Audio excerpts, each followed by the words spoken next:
Good evening भैया। Good evening.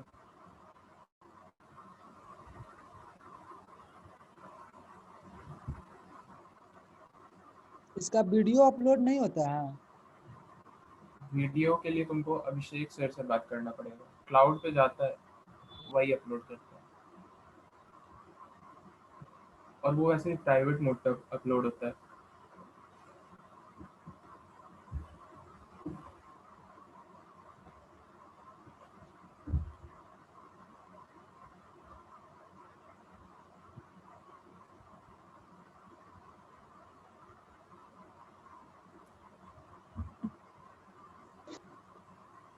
तो 3 minute रुकते हैं, फिर स्टार्ट करते हैं, ठीक है?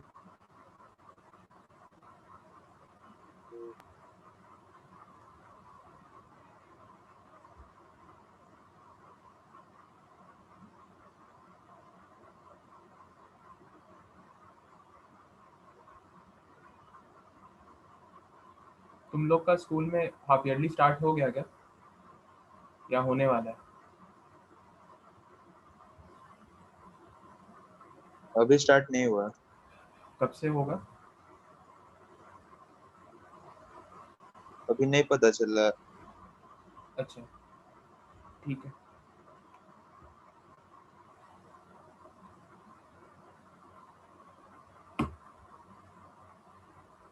तुम लोग को बोले थे वो रीड कर लेने के लिए V2H6 के बारे में, तुम लोग उसको किए थे क्या क्लास 11th के NCERT से? देखो, उसको रीड कर लेना, जितना होमवर्क दे रहे उतना करते जाना, क्योंकि इनऑर्गेनिक केमिस्ट्री में रीडिंग सबसे ज़्यादा इंपॉर्टेंट है। और जो जो बता रहे बस उतना करते जाना बहुत ज़्यादा इंपॉर्टेंट है। क्वेश्चंस लेटर फेज में आता है, क्वेश्चंस एक साथ भी सारा सॉल्व किया जा सकता है, ठीक है? तुम लोग को अगले चैप्टर से क्वेश्चन मार्क करवा देंगे, लेकिन इस चैप्टर में नहीं करा रहे हैं, क्योंकि इस चैप्टर में बहुत सारा टॉपिक हम नहीं पढ़ा है, इसलिए हमको पता नहीं किस सीक्वेंस में मार्क कराएं। तो इसीलिए अगले चैप्टर से फिर हम लोग क्वेश्चन मार्क करा लेंगे। लेकिन अभी के लिए जितना रीड करने बोल रहे हो उतना करो, उससे तुम्हारा क्या होगा कि 11th का भी जो पार्ट है या पोर्शन है इनऑर्गेनिक केमिस्ट्री में, वो क्लियर होते जाएगा, ठीक है? एंड अगर कोई चीज़ समझ नहीं आ रहा है तो एक बार हमको क्लास में पूछ लिया करो कि इस चीज़ को कैसे याद करना है, और अगर तभी भी उसका कोई लॉजिकल एक्सप्लेनेशन नहीं लग रहा है तो उसको सीधे सीधे रट लो, ठीक है? तो यही उसका रूल है, क्योंकि तुम्हारे जो काउंटर में फ्रेंड्स हैं वो उसको सिर्फ याद कर रहे हैं, तो अगर कोई लॉजिकल एक्सप्लेनेशन नहीं पता चल रहा है तो उसको सीधे से याद कर सकते हैं, ठीक है?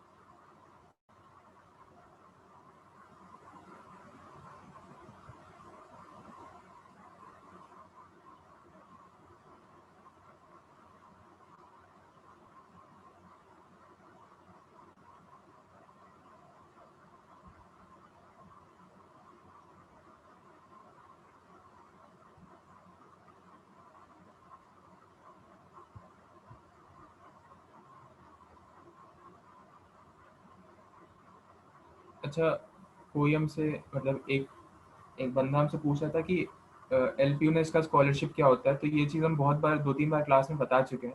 अब हम बार बार इसको बताएंगे तो फिर टाइम वेस्ट होगा। तो तुम लोग किसी अपने एक फ्रेंड से पूछ सकते हो कि ये क्या होता है, इसके बारे में तुम लोग को बता दिए, ठीक है? फिर से बता देते हैं और आखिरी बार बता देते हैं।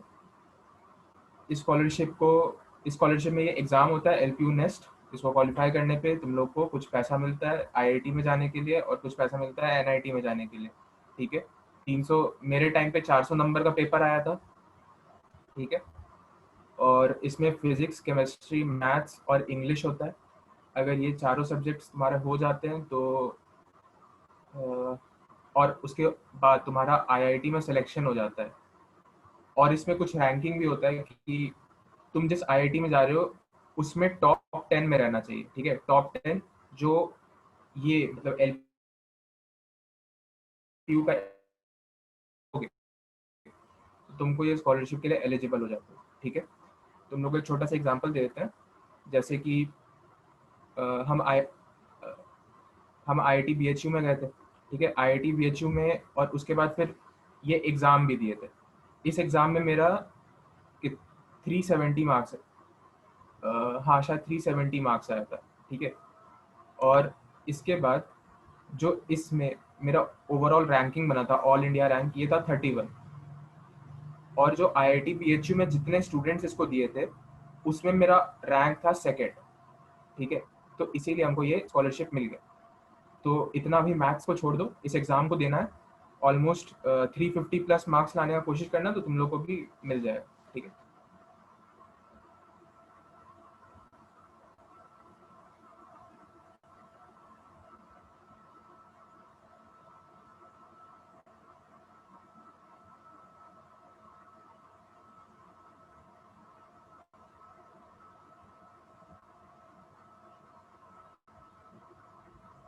चलो तो अब क्लास स्टार्ट करते हैं, काफ़ी टाइम भी हो गया है, जिसको आना होगा वो बाद में आते रहेगा।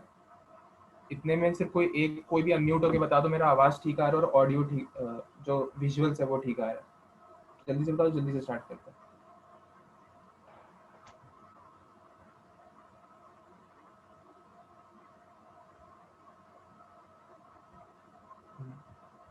कोई भी एक बता दो। आ रहा है। ठीक है, तो चलो हम लोग लास्ट क्लास में हम लोग कहाँ तक एंड किए तो तुम लोग को बता देते हैं। हम लोग B2H6 के बारे में अच्छे से देख लिए थे और Al2Cl6 के बारे में अच्छे से देख लिए थे, ठीक है। जो B2H6 कंपाउंड होता है इसमें 3 सेंटर 2 इलेक्ट्रॉन बॉन्ड होता है, और जो Al2Cl6 होता है इसमें 3 सेंटर 4 इलेक्ट्रॉन बॉन्ड प्रेजेंट होता है, ठीक है। 3 सेंटर 4 इलेक्ट्रॉन बॉन्ड को हम लोग सिग्मा कोऑर्डिनेट बॉन्ड भी कहते हैं, ठीक है। इसमें किसी को कोई दिक्कत नहीं है। अब ये जो B2H6 है इसमें bond angle, bond length, terminal bonds और ब्रिज बॉन्ड्स, ये सब का कंसेप्ट तुम लोग को बता चुके हैं, ठीक है। अब इसमें जो आता है इन सब चीज़ों के अब आगे हम लोग बढ़ते हैं, ठीक है। और आगे बढ़ने से पहले एक चीज़ को रिकॉल करते हैं कि मोनोमर कब एग्जिस्ट करता है और कब एग्जिस्ट नहीं करता है,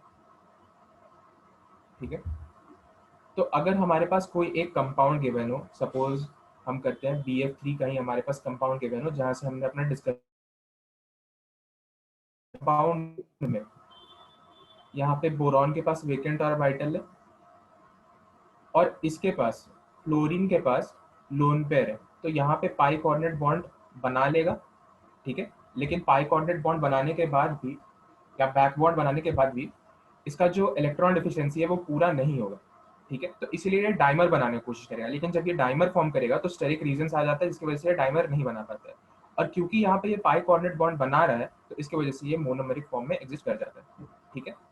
और इसे अगर हम लोग काउंटर पार्ट में देखें, BH3, ठीक है। BH3 भी एक हाइपोवेलेंट कंपाउंड है, इसके पास भी पूरे 8 इलेक्ट्रॉन्स नहीं है और यहाँ पे कोई भी पाई कोऑर्डिनेट बॉन्ड या फिर बैक बॉन्ड नहीं फॉर्म हो सकता, ठीक है। अगर बैक बॉन्ड फॉर्म नहीं हो सकता तो ये जो कंपाउंड है ये मोनोमेरिक फॉर्म में एग्जिस्ट नहीं कर सकता है, ठीक है। मोनोमेरिक फॉर्म में एग्जिस्ट नहीं कर सकता है तो इसके पास एग्जिस्टेंस में रहने का सिर्फ एक ही तरीका है कि ये डाइमर को फॉर्म करे, ओके। अगर ये डाइमर फॉर्म करेगा तो ही यहाँ पे एग्जिस्ट कर पाएगा। तो हम लोगों ने देखा था कि कैसे ये अपना ऑर्बिटल को, अनपेयर्ड इलेक्ट्रॉन को मिक्स करके B2H6 का कंपाउंड बन नहीं होगा। Al2Cl6 के बारे में भी यही सब बातें हमने डिस्कस की थी, वहाँ पे बस सिग्मा कोऑर्डिनेट बॉन्ड का फॉर्मेशन हो रहा था, डाइमर फॉर्मेशन के टाइम, ठीक है। अब देखो, अब हम लोग यहीं से थोड़ा सा आगे बढ़ते हैं, ठीक है। एक दूसरा कंपाउंड हम लोग पिक करते हैं, Al2CH3 AlCl3 नहीं हुआ था। ये कंपाउंड AlCl3 नहीं हुआ था, हमको लगता है उसको बताया था तुम लोगों की वो डाइमर फॉर्म करता है। चलो ठीक है, फिर से बता देंगे। पहले अभी Al2CH3 होल 6 पे से स्टार्ट करते हैं, ठीक है। तो तुम लोग के पास अगर कॉपी पेन है तो तुम लोग ट्राई कर सकते हो कि ये किस टाइप का कंपाउंड है, कैसा अपना फॉर्मेशन कर रहा है।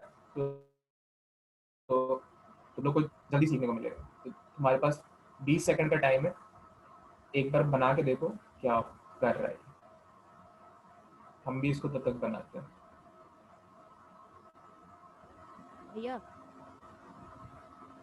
हाँ एक आप BH3 वाले एग्जाम्पल में ना नोट में आपका लिखा होता है DNES मोनोमर, उसका मतलब हाँ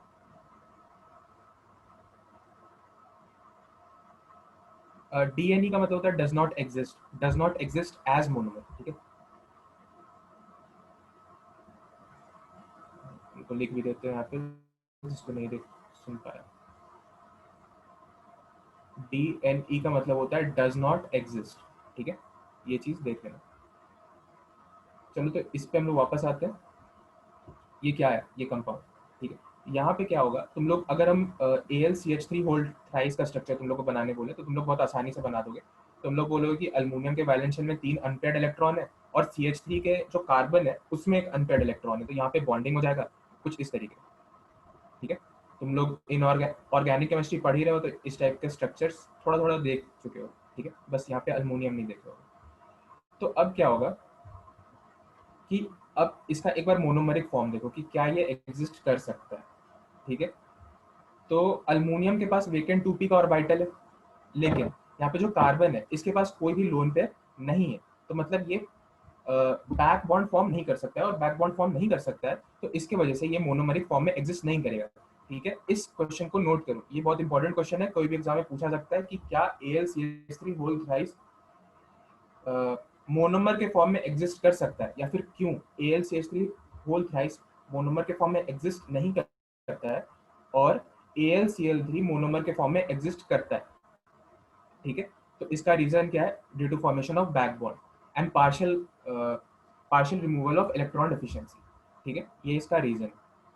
अब देखो, अब यहाँ पे अगर AlCH3 होल थ्राइस अपना मोनोमर में एग्जिस्ट नहीं कर सकता, तो एग्जिस्ट करने के लिए उसके पास सिर्फ एक ही रास्ता है, और वो रास्ता क्या है कि वो डाइमर फॉर्म करे, ठीक है। डाइमर कैसे फॉर्म करेगा, तो देखो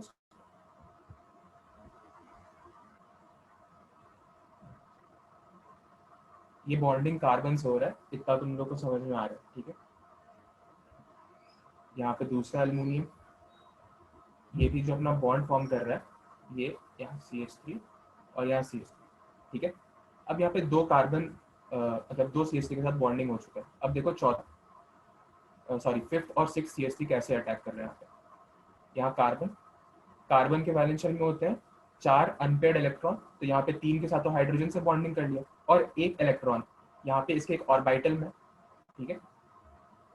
यहाँ पे इसका p ऑर्बिटल जो है ये खाली है, और ये वाला जो है अल्युमिनियम, इसमें एक इलेक्ट्रॉन है, इसके एक p ऑर्बिटल, ठीक है।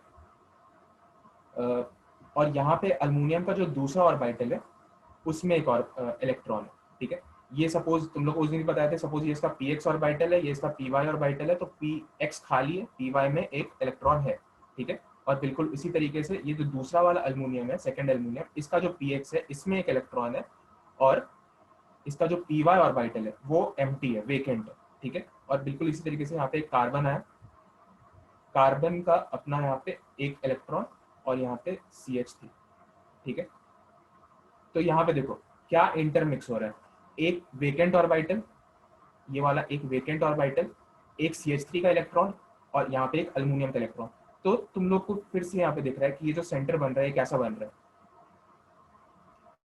3 सेंटर है और 2 इलेक्ट्रॉन, ठीक है। 3 सेंटर 2 इलेक्ट्रॉन का एक सिस्टम फॉर्म हो रहा है, ठीक है। और नीचे में भी 3 सेंटर 2 इलेक्ट्रॉन का एक सिस्टम फॉर्म हो रहा है, ठीक है। तो इसमें भी तुम लोग को यहाँ पे अब कोई दिक्कत है तो पूछो।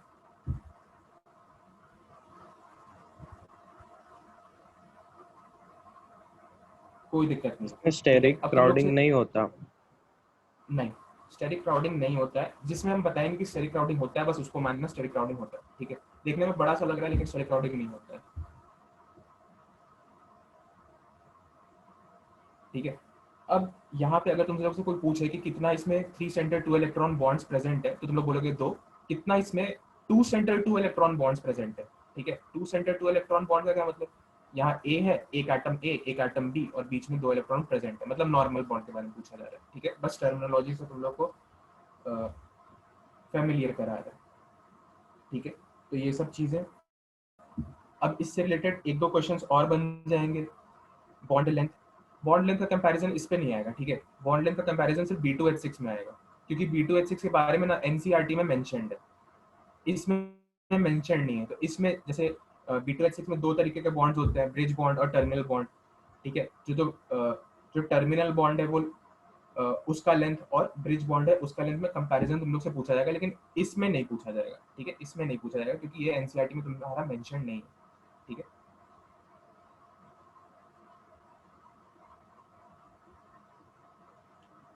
अब किसी ने कहा कि Al2Cl6 के बारे में नहीं हुआ है, ठीक है, तो Al2Cl6 को ही करते हैं पहले। तुम लोग के पास पेन कॉपी है तो उसको बना लो, हम भी बना रहे।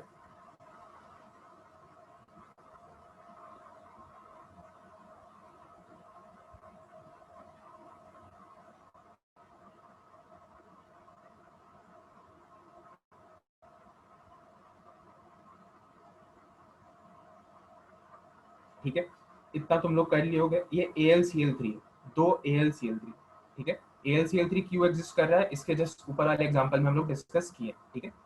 तो AlCl3 तो एग्जिस्ट कर रहा है, लेकिन हम लोग जानते हैं कि बैक बॉन्ड से किसी का भी इलेक्ट्रॉन डिफिशियंसी पूरा नहीं होता है, ठीक है। मतलब बैक बॉन्ड से किसी का भी भला नहीं होता है, भला भी नहीं होता और बुरा भी नहीं होता है। भला क्यों नहीं होता है, क्योंकि इलेक्ट्रॉन डिफिशियंसी पूरा नहीं होता है, ये कोशिश करता है कि फिर से डायमर फॉर्म कर ही ले। और बुरा इसलिए नहीं होता है क्योंकि जब बैक बॉन्ड फॉर्म हो रहा है तो उसके बाद वो कंपाउंड मोनोमर के फॉर्म में एग्जिस्ट कर सकता है, ठीक है। अब यहाँ पे AlCl3 मोनोमर के फॉर्म में एग्जिस्ट कर रहा था, यहाँ पे इसके पास एक लोन पेयर है, इसने क्या किया, दूसरे AlCl3 के वेकेंट ऑर्बिटल में अपना इलेक्ट्रॉन कोऑर्डिनेट किया, ठीक है। और ये जो क्लोरीन है इसके पास भी लोन पेयर है, इसने क्या किया, इस AlCl3 के अल्युमिनियम के वेकेंट ऑर्बिटल में अपना इलेक्ट्रॉन कोऑर्डिनेट किया। तो तुम लोग को दिख रहा है कि कुछ इस तरीके का स्ट्रक्चर बन गया, बिल्कुल B2H6 जैसा, बस यहाँ पे फॉर्मेशन कौन से बॉन्ड का हो रहा है, यहाँ पे फॉर्मेशन हो रहा है सिग्मा कोऑर्डिनेट बॉन्ड का, सिग्मा कोऑर्डिनेट बॉन्ड, ठीक है। और इस बॉन्ड को अगर हम लोग थोड़ा और गौर से देखें तो ये देखो, यहाँ पे कोऑर्डिनेट बॉन्ड का फॉर्मेशन हो रहा है, मतलब ये जो बॉन्ड है इसमें ये दोनों इलेक्ट्रॉन्स इन्वॉल्व है, ठीक है। यहाँ पे एक इलेक्ट्रॉन अल्युमिनियम का, एक इलेक्ट्रॉन क्लोरीन का, ठीक है। तो यहाँ पे तुम लोग देख सकते हो कि 3 सेंटर है, यहाँ पे 3 सेंटर है और 4 इलेक्ट्रॉन है। तो यहाँ पे कितना इलेक्ट्रॉन हो गया, 3 सेंटर 4 इलेक्ट्रॉन बॉन्ड यहाँ पे फॉर्म हो रहा है, और ऐसे 2 बॉन्ड्स फॉर्म हो रहे हैं, ठीक है। तो यहाँ पे अगर किसी को दिक्कत है तो अनम्यूट करके पूछ लो। अब तुम लोग को एक थोड़ा सा शॉर्ट ट्रिक बताते हैं, या फिर शॉर्ट ट्रिक तुम लोग गेस कर भी चुके होंगे।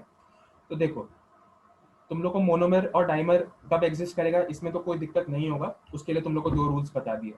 लेकिन अब यहाँ पे 3 सेंटर 2 इलेक्ट्रॉन बॉन्ड फॉर्म हो रहा है, या फिर 3 सेंटर 4 इलेक्ट्रॉन बॉन्ड फॉर्म हो रहा है, इसके बारे में, ठीक है। तो ये बहुत सिंपल सा ट्रिक है कि अगर जैसे तुम्हारे पास जैसे Al2CH3 होल 6 ही का कंपाउंड है, ठीक है। तो यहाँ पे जो इसका ग्रुप है, मतलब सेंट्रल एटम के अलावा जो दूसरा ग्रुप गिवन है हमें, अगर इसके पास लोन पेयर प्रेजेंट होगा तो ये 3 सेंटर 4 इलेक्ट्रॉन बॉन्ड का फॉर्मेशन करेगा, ठीक है। और अगर इसके पास लोन पेयर प्रेजेंट नहीं होगा तो ये 3 सेंटर 2 इलेक्ट्रॉन बॉन्ड का फॉर्मेशन करेगा, ठीक है। फिर से रिपीट करते हैं, अगर यहाँ पे जो सेंट्रल एटम के अलावा जो ग्रुप है उसके पास लोन पेयर प्रेजेंट है तो वो 3 सेंटर 4 इलेक्ट्रॉन बॉन्ड का फॉर्मेशन करेगा, और अगर लोन पेयर प्रेजेंट नहीं है तो वो 3 सेंटर 2 इलेक्ट्रॉन बॉन्ड का फॉर्मेशन करेगा। जैसे कि यहाँ पे हमने जो एग्जांपल लिया Al2CH3 होल 6, इसके पास लोन पेयर प्रेजेंट नहीं है, ठीक है। तो इसीलिए ये 3 सेंटर 2 इलेक्ट्रॉन बॉन्ड का फॉर्मेशन कर रहा है, ओके। और अगर हम लोग एग्जांपल देखें Al2Cl6 का, तो यहाँ पे जो अल्युमिनियम के अलावा, मतलब सेंट्रल एटम के अलावा जो ग्रुप प्रेजेंट है वो है क्लोरीन, ठीक है। और क्लोरीन में हम लोग जानते हैं कि 3-3 लोन पेयर प्रेजेंट होता है, तो मतलब कि ये 3 सेंटर 4 इलेक्ट्रॉन बॉन्ड का फॉर्मेशन करेगा, ठीक है। यहाँ तक में किसी को कोई दिक्कत, कोई पॉइंट चाहते हो फिर से रिपीट करें तो अनम्यूट करके आवाज उठाओ।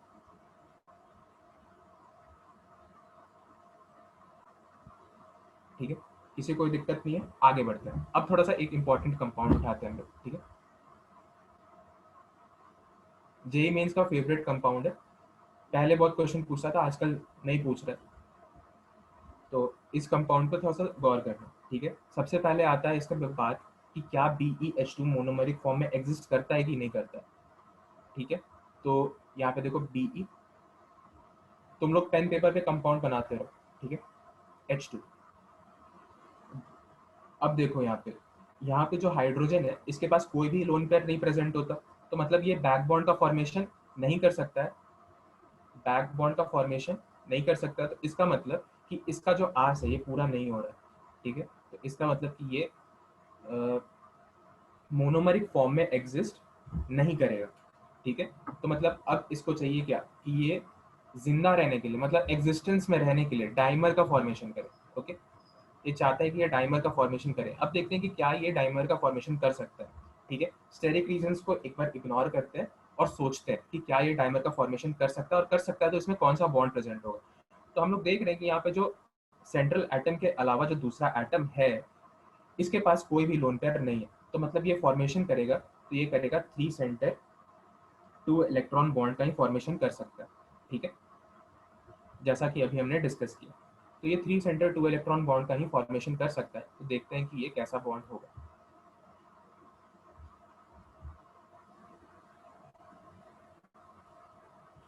ठीक है, फिर से वो ऑर्बिटल वाला सब चीज नहीं बना रहे क्योंकि इतना उम्मीद कर रहे कि तुम लोग बना पाओगे। चलो एक लास्ट टाइम बस बना रहे, ठीक है। यहाँ पे एक खाली ऑर्बिटल, यहाँ हाइड्रोजन, हाइड्रोजन के पास एक अनपेयर्ड इलेक्ट्रॉन है, यहाँ दूसरा बेरिलियम, और इस बेरिलियम के इस ऑर्बिटल में सपोज ये px ऑर्बिटल है तो इसमें भी एक इलेक्ट्रॉन है, ठीक है। ये बेरिलियम का ये दूसरा ऑर्बिटल, इसमें एक इलेक्ट्रॉन है, यहाँ हाइड्रोजन का 1s ऑर्बिटल, इसमें एक इलेक्ट्रॉन है, और यहाँ पे ये जो बेरिलियम है इसका एक पूरा का पूरा अनपेयर्ड इलेक्ट्रॉन, सॉरी बिना वेकेंट ऑर्बिटल, ठीक है। तो हम लोग देख सकते हैं कि यहाँ पे भी 3 सेंटर 2 इलेक्ट्रॉन बॉन्ड का फॉर्मेशन हो रहा है, जो कि हमने पहले अपने ट्रिक से देख लिया, ठीक है। और इसके बाद बनाना है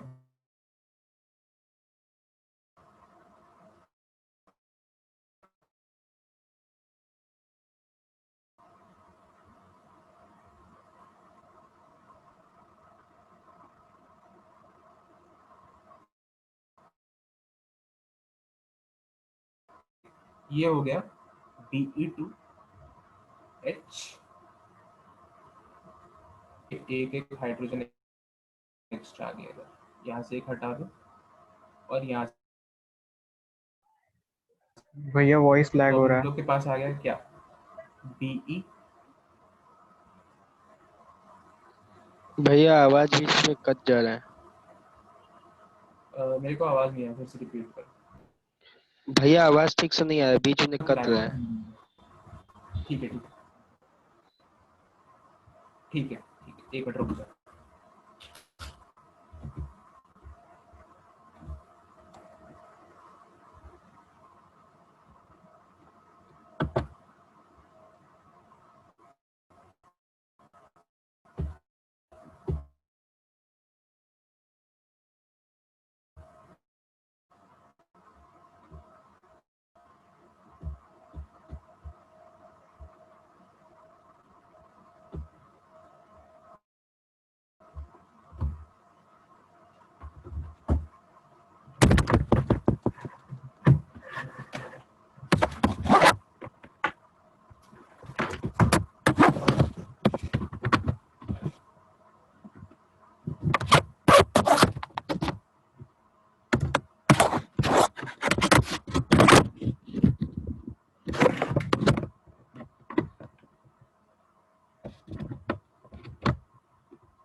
अब आवाज में कोई दिक्कत?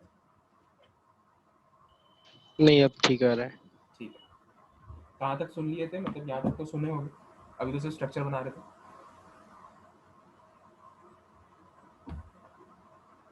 ठीक है। तो यहाँ पे Be2H4 फॉर्म होता है, ठीक है। एक मिनट रुकना,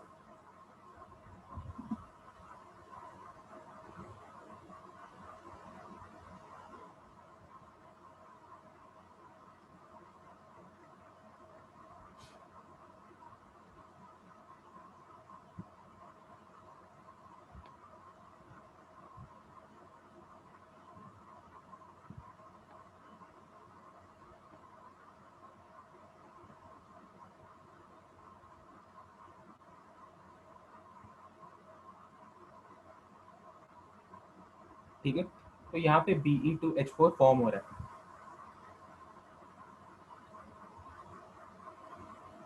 अरे यार,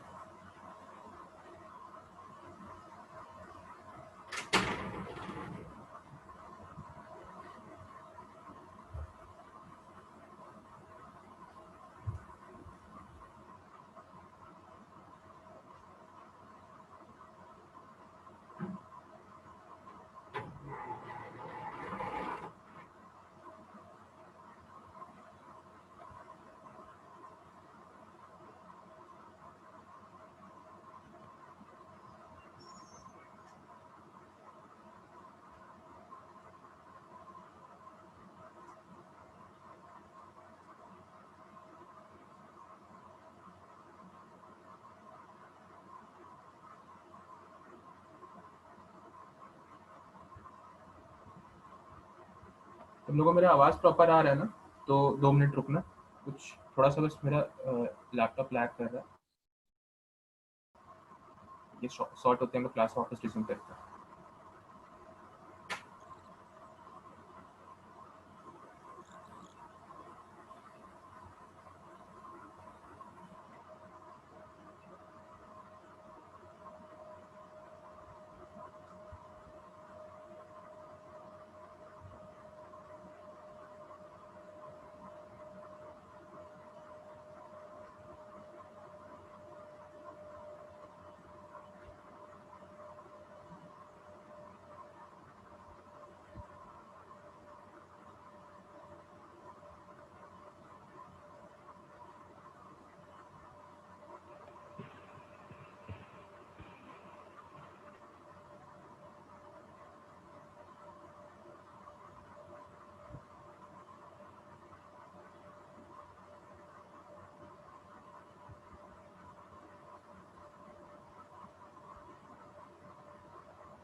ठीक है, वापस से स्टार्ट करते हैं।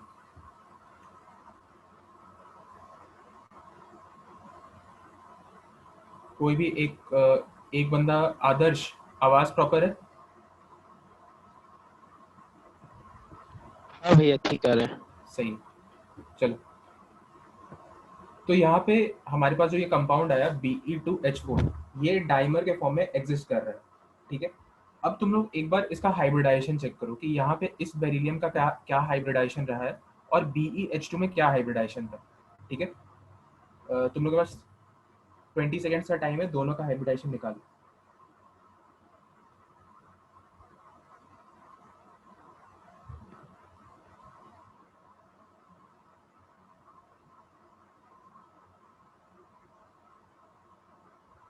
ठीक है, कम। तो इसका जो हाइब्रिडाइजेशन है ये होता है sp, और इसका अगर देखोगे तो ये होगा sp2, ठीक है। तो तुमसे ये भी क्वेश्चन पूछा जा सकता है कि हाइब्रिडाइजेशन में चेंज कितना आ रहा है, ठीक है। अब ये डाइमर कौन से फेज में फॉर्म होता है, मतलब गैसियस स्टेट, लिक्विड स्टेट या सॉलिड स्टेट, ये जरूरी सवाल होता है। तो ये जो डाइमर है ये हमारा वेपर स्टेट में, मतलब गैसियस स्टेट में फॉर्म होता है, ठीक है। तो इस चीज को ध्यान में रखना। अब यहाँ पे अगर तुम लोग देखोगे इस बेरिलियम को, तो इसका इलेक्ट्रॉन डिफिशिएंसी अभी भी रिमूव नहीं हुआ है, क्योंकि 3 सेंटर 2 इलेक्ट्रॉन बॉन्ड अगर फॉर्म होता है तो इलेक्ट्रॉन डिफिशिएंसी रिमूव नहीं होता है। और अगर गिन भी लेना चाहो इलेक्ट्रॉन्स को तो भी तुम लोग गिन के देख सकते हो, तो यहाँ पे इलेक्ट्रॉन डिफिशिएंसी पूरा नहीं खत्म हुआ। तो और इसके पास अभी भी वेकेंट ऑर्बिटल है, तो ये क्या करेगा कि ये पॉलीमर फॉर्म करेगा, ठीक है। तो पॉलीमर कैसे फॉर्म कर रहा है उसको भी हम लोग देखते हैं।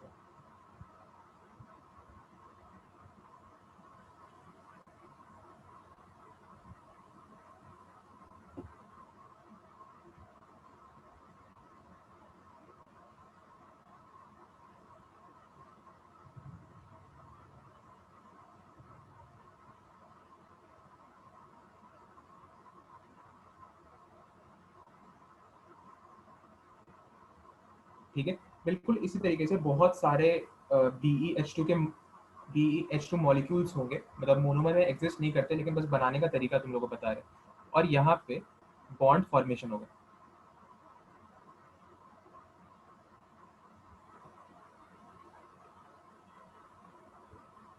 ठीक है, बिल्कुल इसी तरीके से ये जो स्ट्रक्चर है ये N तक कंटिन्यू करेगा, ठीक है। तो ये है इसका मोनोमर। अब एक बार इस बेरिलियम का भी हाइब्रिडाइजेशन निकालो।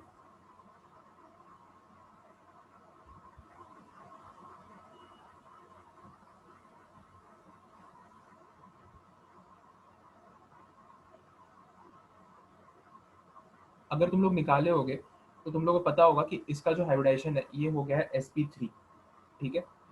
लेकिन अगर तुम लोगों को कोई पूछे कि क्या ये इलेक्ट्रॉन डिफिशिएंट अभी भी है, हालांकि पूछेगा नहीं, तो तुम लोग का आंसर होगा कि हाँ ये अभी भी इलेक्ट्रॉन डिफिशिएंट है, क्योंकि यहाँ पे जो बॉन्ड्स फॉर्म हो रहे हैं ये 3 सेंटर 2 इलेक्ट्रॉन बॉन्ड्स के ही हैं। तो इसीलिए ये हमेशा मतलब इलेक्ट्रॉन डिफिशिएंट रहेगा। अगर किसी भी कंपाउंड में तुम लोग को 3 सेंटर 2 इलेक्ट्रॉन बॉन्ड दिख रहा है, ठीक है, तो वो हमेशा ही इलेक्ट्रॉन डिफिशिएंट रहेगा।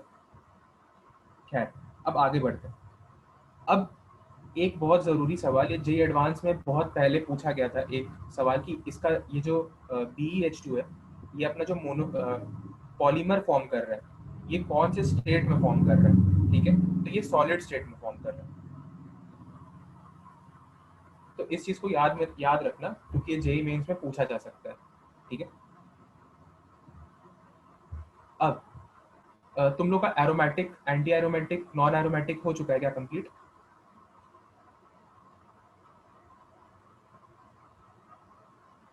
कोई भी एक जल्दी से बता दो, एक क्वेश्चन था उसके ऊपर। हाँ भैया हो चुका है। अब यहाँ पे ये कंपाउंड देखो BeCl2, ठीक है। ये जो कंपाउंड है BeCl2, एक बार इसका पहले हम लोग को सबसे पहले चेक करना होगा कि क्या ये मोनोमर के फॉर्म में एग्जिस्ट करेगा, डाइमर के फॉर्म में, ट्राइमर के फॉर्म में, क्या चीज़। सबसे पहले मोनोमरिक फॉर्म इसका देखते हैं, यहाँ पे BeCl2। अब अगर तुम लोग यहाँ पे गौर करो तो यहाँ पे लोन पेयर है Cl के पास, और इसके पास वेकेंट ऑर्बिटल है, मतलब बैक बॉन्ड हो सकता है। बैक बॉन्ड हो सकता है मतलब इसके जीवन में आस है, तो फिर ये फॉर्म करेगा। मतलब मोनोमर के फॉर्म में एग्जिस्ट करेगा। मोनोमर के फॉर्म में तो एग्जिस्ट करेगा, लेकिन ये कोशिश ये भी करेगा कि ये डाइमर के फॉर्म में भी एग्जिस्ट कर सके। ठीक है, अब अगर डाइमर के फॉर्म में एग्जिस्ट कर रहा है तो हम लोग जानते हैं कि यहाँ पे क्लोरीन जो दूसरा इसका एलिमेंट है, इसके पास लोन पेयर है, तो मतलब कौन सा बॉन्ड होगा, 3 सेंटर 4 इलेक्ट्रॉन बॉन्ड का फॉर्मेशन होगा। ठीक है, तो इसको हम लोग बनाते हैं।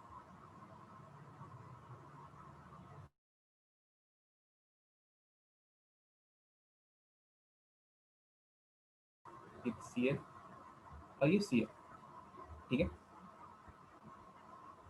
Sigma coordinate bond, sigma coordinate bond, यहाँ पे फॉर्मेशन हो। अब यहाँ पे तुम लोग देख सकते हो कि यहाँ पे 3 सेंटर 4 इलेक्ट्रॉन बॉन्ड का फॉर्मेशन हो रहा है। कितना हो रहा है तो तुम लोग ये भी देख सकते हो। ठीक है,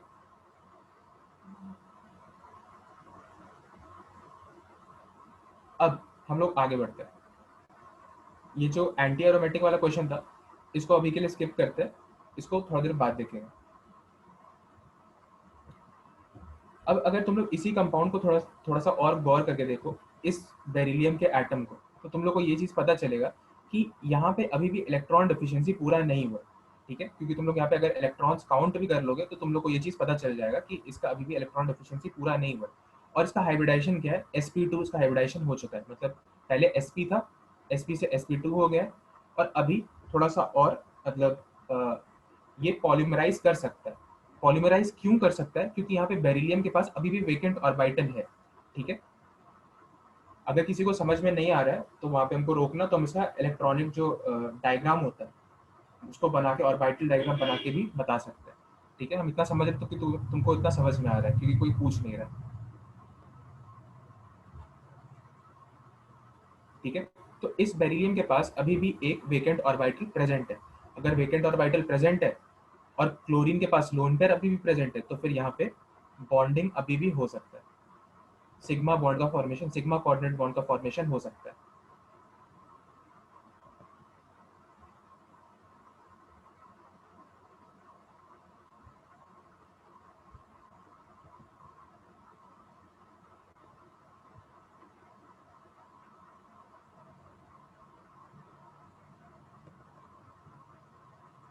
ठीक है, यहाँ पे इसके पास एक लोन पेयर, यहाँ पे अटैक, यहाँ पे एक लोन पेयर, यहाँ पे बॉन्ड फॉर्मेशन, फिर यहाँ से इस पे बॉन्ड फॉर्मेशन, यहाँ पे इस पे बॉन्ड फॉर्मेशन।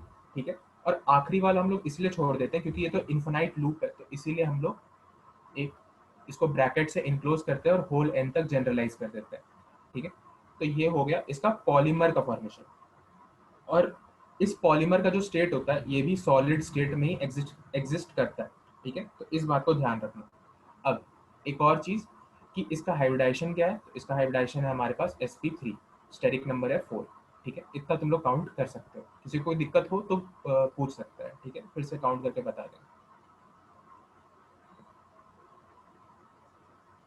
अब अगर तुम लोग थोड़ा सा रीड करके आए होगे तो तुम लोग नोट्स में एक रिएक्शन को देख सकते हो। वो है कि अगर हमारे पास BeCl2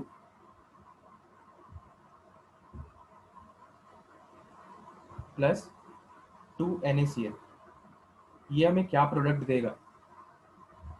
तो इसका जो स्ट्रक्चर गिवन है, प्रॉपर स्ट्रक्चर, ये तुम्हारे नोट्स में जो हम तुम्हें प्रोवाइड कराएं उसमें तुम्हारे पास गिवन है। तो इसमें कुछ होगा नहीं, बस ये होगा कि यहाँ पे ये जो आखिरी क्लोरीन है इस पे एक नेगेटिव चार्ज आएगा, इस पे एक नेगेटिव चार्ज आएगा, और यहाँ पे 2Na प्लस फॉर्म करेगा। ठीक है, बस इतना चीज़ होगा। ठीक है, लेकिन ये रिएक्शन भी NCERT में गिवन है, इसीलिए इसको याद रखना। जब हम लोग एस ब्लॉक पढ़ेंगे तो इस रिएक्शन के बारे में हम तुम लोग कुछ और चीज़ भी बताएंगे, लेकिन एस ब्लॉक के टाइम पे। ठीक है,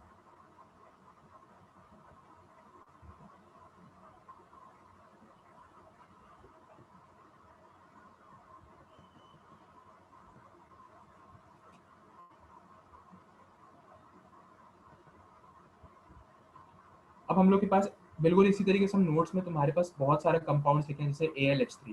तो ये क्या डाइमर में फॉर्म एग्जिस्ट करेगा, तो अब तुम्हारे पास तुरंत जवाब आना चाहिए कि नहीं, ये डाइमर में एग्जिस्ट नहीं करेगा क्योंकि ये बैक बॉन्ड फॉर्म नहीं कर रहा। ठीक है, अब हमारे पास एक सवाल आता है, अगर सॉरी ये मोनोमर में एग्जिस्ट नहीं करेगा, ठीक है, क्योंकि ये बैक बॉन्ड फॉर्म नहीं कर रहा है। तो अब ये किस में एग्जिस्ट करेगा? डाइमर में एग्जिस्ट करेगा। अगर ये डाइमर में एग्जिस्ट कर रहा है तो यहाँ पे कौन सा बॉन्ड होगा? तो यहाँ पे हाइड्रोजन है, तो इसीलिए यहाँ पे 3 सेंटर 2 इलेक्ट्रॉन बॉन्ड का फॉर्मेशन होगा। इतना चीज अब तुम लोग तुरंत तुरंत बता सकते हो, ठीक है। अब एक आखिरी कंपाउंड, और आखिरी कंपाउंड है तो ये भी बहुत ज्यादा इंपॉर्टेंट कंपाउंड है। इंटर हैलोजन कंपाउंड में हम लोग थोड़ा सा डाइमराइजेशन देख लेते हैं, ठीक है। ICl3। ICl3 का अगर तुम कंपाउंड देखोगे तो एक बार इसका स्ट्रक्चर थोड़ा सा बना देते हैं, रफ स्ट्रक्चर।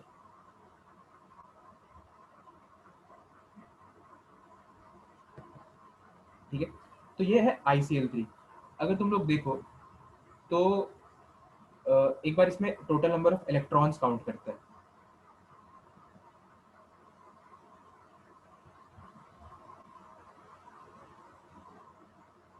यहाँ 1 2 3 4 5 6 7 8 9 10 इलेक्ट्रॉन्स है आयोडीन के वैलेंस शेल में। और हमें चाहिए कितना था? हमें चाहिए था कि 8 इलेक्ट्रॉन्स होगा, तो ये इलेक्ट्रॉन ये मतलब आगे डाइमर नहीं फॉर्म करेगा ऐसा कहते हैं, ठीक है। लेकिन यहाँ पे तो 10 इलेक्ट्रॉन्स है, 10 इलेक्ट्रॉन्स है। और अगर हम लोग थोड़ा सा इसमें और गौर से देखें तो यहाँ पे आयोडीन के पास वेकेंट ऑर्बिटल भी प्रेजेंट होगा। वेकेंट ऑर्बिटल क्यों प्रेजेंट होगा? क्योंकि आयोडीन तो पीरियोडिक टेबल में नीचे का एलिमेंट है, तो उसके पास बहुत सारा अपना ऑर्बिटल्स खाली, ठीक है। और यहाँ पे क्लोरीन के पास लोन पेयर भी है, तो यहाँ बैक बॉन्ड हो सकता है लेकिन होगा नहीं due to size reasons. Size reasons की वजह से यहाँ पे बैक बॉन्ड नहीं होता है। ये सब एक्सेप्शंस होता है बैक बॉन्ड का। जब तुम लोगों को सर बैक बॉन्ड फिर से बताएंगे तो ये सब चीज पॉइंट्स लिखवा देंगे, ठीक है। अभी के लिए हम लोग सिर्फ डाइमर में जितना इम्पोर्टेंट है वो चीज को देख रहे हैं, ठीक है। तो देखो यहाँ पे इसके पास 10 इलेक्ट्रॉन्स है, लेकिन फिर भी ये डाइमर फॉर्म करता है, और ये एक एक्सेप्शन है, ठीक है। तो सबसे पहला तो तुम्हारे पास ये सवाल आएगा कि क्या ICl3 मोनोमेरिक फॉर्म में एग्जिस्ट करेगा? थोड़ा दिमाग लगाओगे तो तुमको लगेगा कि हाँ करेगा। क्यों करेगा? क्योंकि ये इलेक्ट्रॉन डिफिशिएंट नहीं है, तो इसके लिए बैक बॉन्ड का फॉर्म होना जरूरी नहीं है। यहाँ पे 10 इलेक्ट्रॉन्स है, हाइपर वैलेंट स्पीशीज है, तो इसीलिए ये मोनोमर के फॉर्म में तो एग्जिस्ट करेगा ही, ठीक है। अब तुम्हारे पास जो दूसरा सवाल आएगा कि क्या ये डाइमर फॉर्म करेगा? तो हाँ, ये डाइमर फॉर्म करेगा। डाइमर क्यों फॉर्म करेगा इसका कोई एक्सप्लेनेशन या रीजन अवेलेबल नहीं है, ठीक है। लेकिन ये डाइमर फॉर्म करता है। कोई रेज हैंड कर रहा है, कोई क्वेश्चन है तो पूछ लो।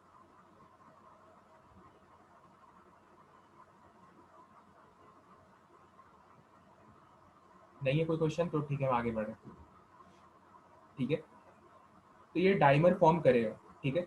और ICl3 is the only inter halogen compound which forms dimer. इसको भी हम लिख देते हैं।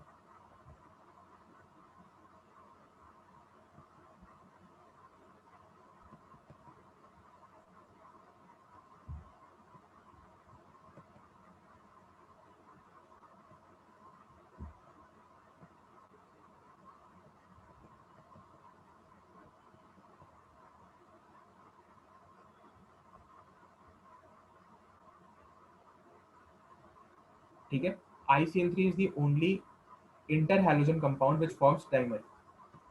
तो इस स्टेटमेंट को ध्यान में रखना। और अब ये डाइमर बनाएगा तो इसका स्ट्रक्चर कैसा होगा? तुम लोग देखो, इतना तुम लोग अब समझ चुके होगे कि यहाँ पे जो क्लोरीन है इसके पास लोन पेयर है, तो मतलब 3 सेंटर 4 इलेक्ट्रॉन बॉन्ड का ही फॉर्मेशन हो रहा है, ठीक है। 3 सेंटर 4 इलेक्ट्रॉन बॉन्ड का फॉर्मेशन हो रहा है। तो यहाँ पे क्लोरीन,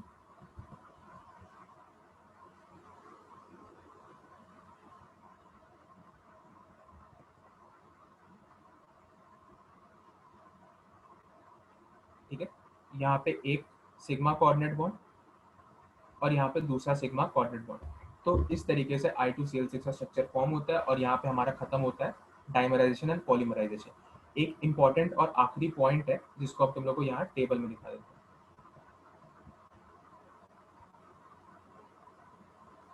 ये सब चीज यहाँ पे मेंशन कर रखा हुआ है, इसको तुम लोग एक बार फिर से रीड कर सकते हो और करना भी चाहिए, ठीक है।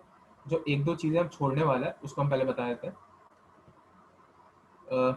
यहाँ देखो, यहाँ पे एक एरोमेटिक और एंटी एरोमेटिक का केस दिया हुआ है, इसको अभी के लिए छोड़ देना, ठीक है।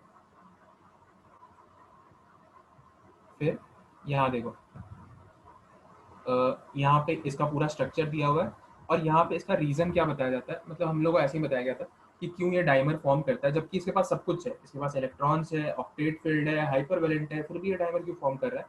तो शॉक बड़ी चीज़ है, ठीक है, बस यही रीज़न हम लोग को बताया गया था कि शॉक बड़ी चीज़ है इसलिए डाइमर फॉर्म कर रहा है। तो इतना ही हम तुम लोग को फिर से बता रहे हैं, ठीक है, इसका कोई पॉसिबल या लॉजिकल एक्सप्लेनेशन नहीं है। अब ये जो आखिरी इंपॉर्टेंट चीज़ तुम लोग को बोले, जो यहाँ पे हर चीज़ को तुम लोग को समराइज करके मिल जाएगा कि इसमें 3 सेंटर 2 इलेक्ट्रॉन है, 4 सेंटर 2 इलेक्ट्रॉन है, पोलर कौन सा है, प्लेनर कौन सा है और इलेक्ट्रॉन डिफिशिएंट कौन सा है, ठीक है। ये सब चीज़ के बारे में एक टेबल के फॉर्म में तुम लोग को यहाँ पे लिखा हुआ मिल जाएगा। और यहाँ पे एक सबसे इम्पोर्टेंट बात है, ये इसको ध्यान रखना, इसको वहाँ पे हम सर्कल भी कर दिए, यहाँ पे भी कर दे रहे हैं। I2Cl6 जो होता है ये प्लेनर होता है, ठीक है, I2Cl6 प्लेनर होता है, इस बात को ध्यान में रखना, ठीक है। अगर तुम लोग को बहुत दिक्कत आ रहा हो कि क्यों ये प्लेनर होता है तो एक बार हमसे पूछना, अभी के लिए बस याद रखो कि ये प्लेनर होता है, ठीक है, और बाकी चीज़ में तुम लोग कोई दिक्कत नहीं आएगा उसके प्लेनरिटी में, बस I2Cl6 में आएगा, ठीक है, तो वो चीज़ तुम लोग को बता दी। अब हम लोग आगे बढ़ते हैं सिलिकेट्स की तरफ। तुम लोग सिलिकेट्स नहीं पढ़े हो और किसी को क्या कोई आइडिया कि सिलिकेट्स क्या होता है?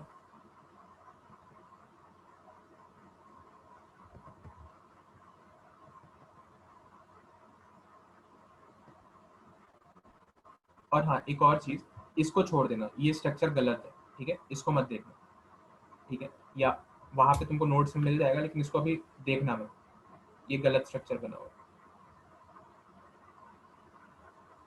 अब सिलिकेट स्टार्ट करते हैं, तो कोई भी एक बंदा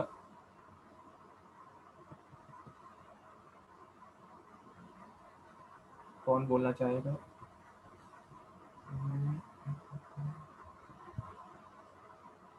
आदित्य,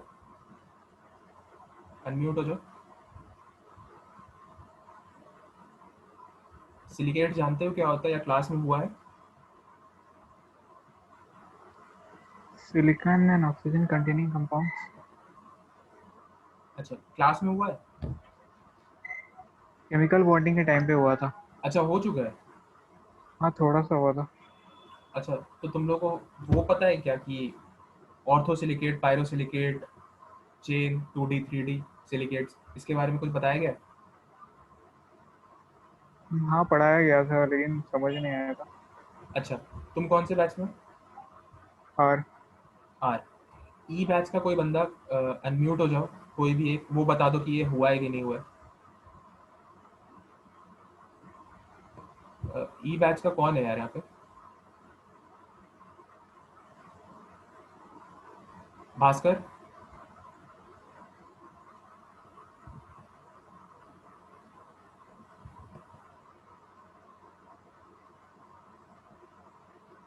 कोई भी एक बता सकता है। सूरज? भैया जब ये पढ़ाई हो रहा था तो उस समय अलग अलग बैच था, बाद में आर बैच बना। अच्छा, तो मतलब सभी को पढ़ा दिया गया है एक बार?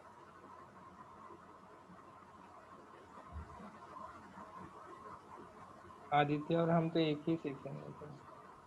अच्छा, ई बैच में कौन है, किसी का एक का नाम बता दो बस।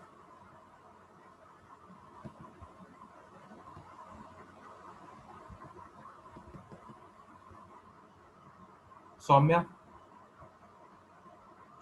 हाँ भैया। ई बैच में कौन है?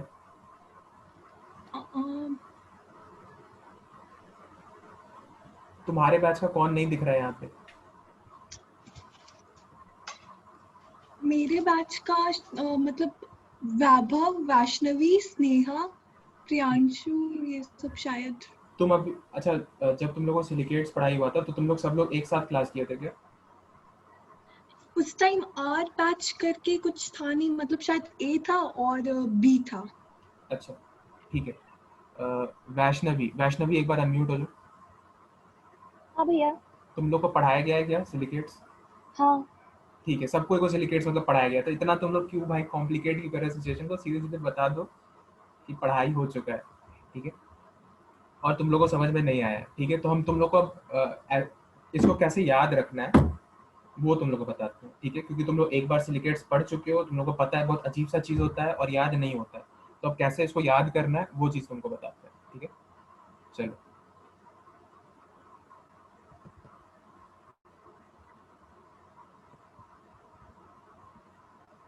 देखो, अगर तुम मेरा नोट्स का सीक्वेंस देखोगे तो पढ़ाई इस कुछ सीक्वेंस में होता है। सबसे पहले ऑर्थोसिलिकेट पढ़ते हैं, फिर पायरोसिलिकेट पढ़ते हैं, उसके बाद साइक्लिक सिलिकेट पढ़ते हैं, फिर मतलब चेन सिलिकेट पढ़ते हैं, 2D सिलिकेट पढ़ते हैं, 3D सिलिकेट पढ़ते हैं, इसका स्ट्रक्चर पढ़ते हैं, और इतना खतरनाक खतरनाक स्ट्रक्चर टाइप का कुछ कुछ होता है, ठीक है, ऐसा, ठीक है।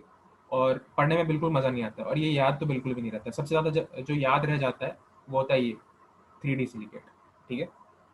इतना सारा टाइप का सिलिकेट है, ठीक है। और उसके बाद आता है उसका जनरल फार्मूला, और यही नहीं पता चलता कभी पूरे अपने मतलब जेई के टाइम में कि इस पे सवाल आएगा तो आएगा कैसा, ठीक है। तो हम तुम लोगों को पहले बताते हैं सवाल कैसा आता है, क्योंकि तुम लोग एक बार पढ़ चुके हो, ठीक है।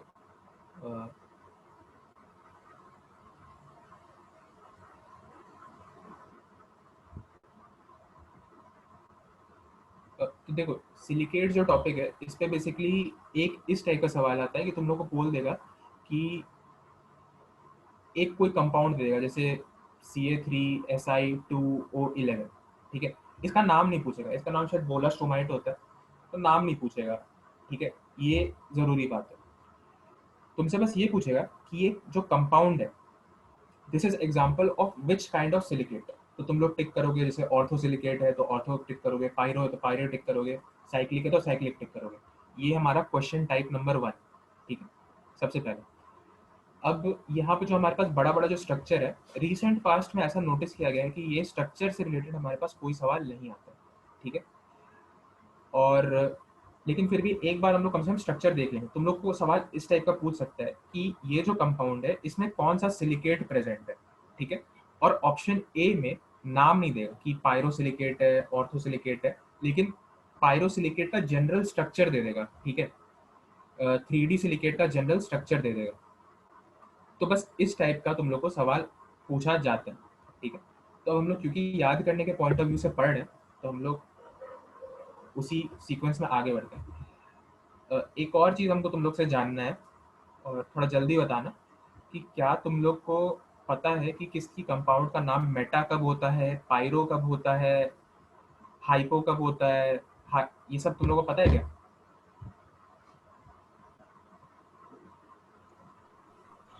नहीं भैया। नहीं पता, ठीक है।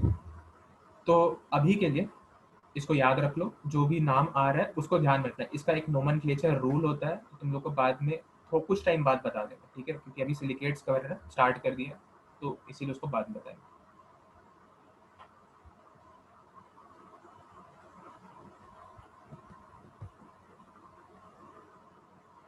सिलिकेट्स में तुम लोग को क्या आइडिया होगा ये हम तुम लोग को बता देते हैं। सबसे ज़्यादा तुम लोग को आइडिया होगा 3D सिलिकेट का, जो कुछ ऐसा होता है। यहाँ पे एक बड़ा सा कोवलेंट स्ट्रक्चर बनता है, इसको 3D सिलिकेट बोलते हैं, ठीक है। और ये बहुत काम का स्ट्रक्चर होता है, बहुत मतलब हमारा जो घर है वगैरह इस पे बहुत ज़्यादा डिपेंड करता है, ठीक है। और इसके बारे में पूछ भी दिया जाता है कि जो 3D सिलिकेट होता है इसका मेल्टिंग पॉइंट के बारे में पूछा जाता है, तो मेल्टिंग पॉइंट बहुत हाई होता है, ठीक है। लार्ज 3D कोवलेंट स्ट्रक्चर ये होता है। इसके बारे में कुछ पॉइंट्स बता दे रहे हैं, ठीक है, ये चीज़। और अगर इसका सिंबॉलिक रिप्रेजेंटेशन पूछा जाए तो तुम लोग इसको बना सकते हो, कुछ इस टाइप का होता है, ठीक है।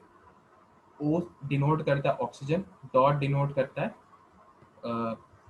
सिलिकॉन। और अगर इसको 3D में देखोगे तो ये जो डॉट है ये इस ऑक्सीजन के प्लेन के पीछे है, ठीक है। ये चीज़ तुम लोग को अभी पता होगा क्योंकि तुम लोग एक बार पढ़ चुके हैं। हम मुद्दे पे आते हैं सीधा।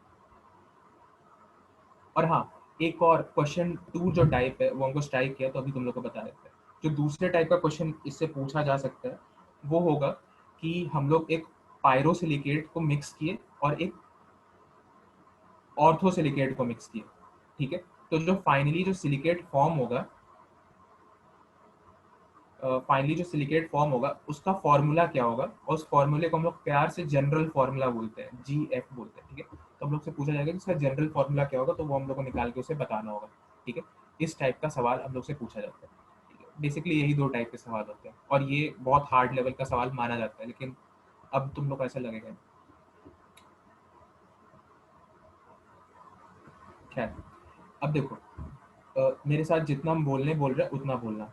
ऑर्थो, पायरो,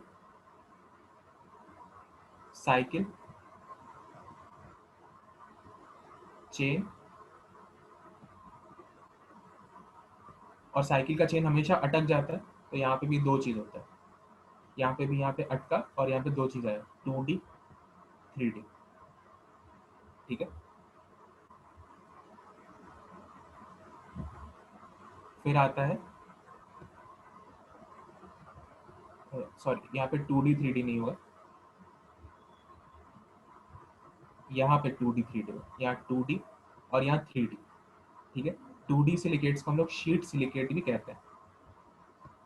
ठीक है, और चेन में दो होता है, एक सिंगल चेन और एक डबल चेन। ठीक है, इतना एक दो बार मेरे साथ बोलने का कोशिश करो। सबसे पहले तो यहाँ से ortho, pyro, cyclic, chain, 2D 3D। ठीक है, दो तीन बार बोल लो, ortho, pyro, cyclic, chain, 2D 3D। Ortho, pyro, cyclic, chain, 2D 3D। ठीक है, तुम लोग को ये सीक्वेंस याद होना चाहिए। ठीक है, क्योंकि हम लोग इसको अब याद करने का तरीका देख रहे हैं, तो ये सीक्वेंस तुमको इसी अकॉर्डिंग याद होना चाहिए। ठीक है, और ये याद होना चाहिए कि चेन हमेशा अटक जाता है, तो इसलिए यहाँ पे सिंगल चेन, डबल चेन। तो साइकिल सिंगल चेन पे चलता है, साइकिल डबल चेन पे चलता है। ठीक है, अब हम लोग को 0 1 2 3 4 काउंटिंग आता है, तो ऑर्थो के बगल में हम लोग लिखेंगे 0 ब्रैकेट। ठीक है, पायरो के बगल में हम लोग लिखेंगे 1, साइकिल के बगल में हम लोग लिखेंगे 2। ठीक है, फिर यहाँ 2D के बगल में हम लोग लिखेंगे 3 और 3D के बगल में हम लोग लिखेंगे 4। ठीक है, अब यहाँ पे हम लोग चेन को बीच में छोड़े थे। ठीक है, तो यहाँ पे सिंगल चेन जो है, इसके ब्रैकेट में हम लोग लिखेंगे 2 और इसके ब्रैकेट में लिखेंगे 2 and 3। ठीक है, इतना हमको लगता है कि तुम लोगों में से किसी को कोई दिक्कत नहीं आएगा। 1 2 3 4 गिनना आता है और इतना याद हो जाता है कि ortho, pyro, cyclic, chain, 2D 3D। ये जो साइकिल है ना, इसका नाम साइकिल नहीं होता है, बेसिकली इसका नाम साइक्लिक होता है, साइक्लिक सिलिकेट कहा जाता है, लेकिन इसको हम लोग साइकिल भी बोलेंगे। ठीक है, इससे कोई दिक्कत नहीं। ठीक है, तो इसीलिए एक बार अपने मुंह से इसी समय निकालो, ortho, pyro, cyclic, chain, 2D 3D। ठीक है, और यहाँ पे 0 1 2 3 4 और यहाँ पे 2 और यहाँ 2 and 3, ये चीज। ठीक है, इसका क्या मतलब है थोड़ी देर में पता चलेगा।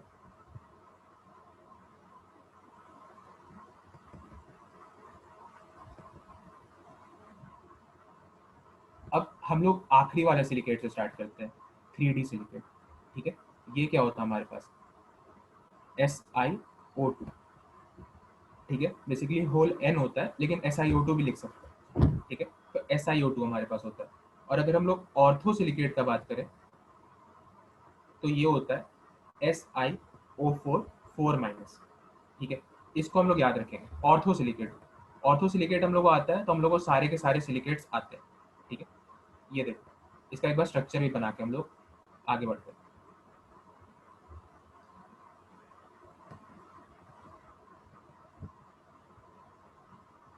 Silicon is a member of carbon family. Carbon के वैलेंस शेल में होता है 4 वैलेंस इलेक्ट्रॉन्स, तो सिलिकॉन के भी वैलेंस शेल में होंगे 4 वैलेंस इलेक्ट्रॉन्स। तो यहाँ पे ये O- से बॉन्डिंग किया और यहाँ पे इसका फॉर्मेशन किया। ठीक है, किसी को कोई दिक्कत नहीं होगा। अब इसी चीज को हम लोग बोलते हैं SiO4 4-। और किस चीज का एग्जाम्पल है, ये एग्जाम्पल है ऑर्थो सिलिकेट का। ठीक है, इस चीज को याद रखना। अब देखो, सपोज क्या होगा कि यहाँ पे ये जो ऑक्सीजन है, ये वाला जो ऑक्सीजन है, ये शेयर होगा, मतलब ये दो सिलिकॉन सेंटर्स के बीच में शेयर होगा। तो यहाँ पे हम लोग देखेंगे कि यहाँ पे नेगेटिव चार्ज हटेगा, वापस बॉन्डिंग होगा।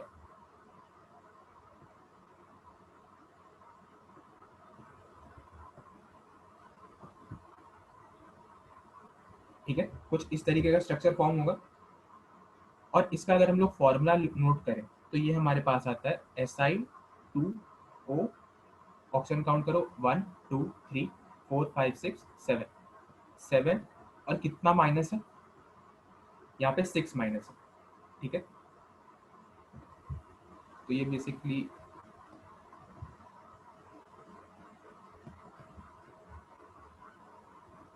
ठीक है, तो ये फॉर्म हुआ। अब इसको हम लोग बोलते हैं पायरोसिलिकेट, ठीक है, इसको हम लोग बोलेंगे पायरोसिलिकेट। अब इस स्ट्रक्चर में एक दो चीज इंपॉर्टेंट है, वो भी तुम लोगों को पहले यहाँ पे बताते हैं, ठीक है। वो ये कि ये जो ऑक्सीजन है इसका जो दोनों टर्मिनल्स है ये बॉन्डिंग में जा चुका है, और यहाँ पे जो ऑक्सीजन है इसका सिर्फ एक ही टर्मिनल बॉन्डिंग में गया है और एक नेगेटिव चार्ज रख रहा है, ठीक है। ये तुम लोग को साफ साफ दिख रहा है। अब यहाँ देखो, यहाँ साइक्लिक सिलिकेट, और यहाँ पे कितना ऑक्सीजन शेयर हो रहा है, तो यहाँ पे हम लोग देख सकते हैं कि यहाँ पे एक ऑक्सीजन एटम का शेयरिंग हो रहा है। अब तुम लोग यहाँ वापस ऊपर आओ और इस टेबल को देखो, यहाँ ब्रैकेट में पायरो के बगल में 1 लिखा हुआ है, ठीक है। तो मतलब एक ऑक्सीजन का एटम शेयर हो रहा है, और यहाँ पे ऑर्थोसिलिकेट में क्या था कि कोई भी ऑक्सीजन का एटम शेयर नहीं हो रहा था, तो इसीलिए हम लोग यहाँ पे लिखे थे 0, ठीक है। तो यहाँ पे ये क्या चीज लिखा हुआ है, ये चीज है number of oxygen atom share,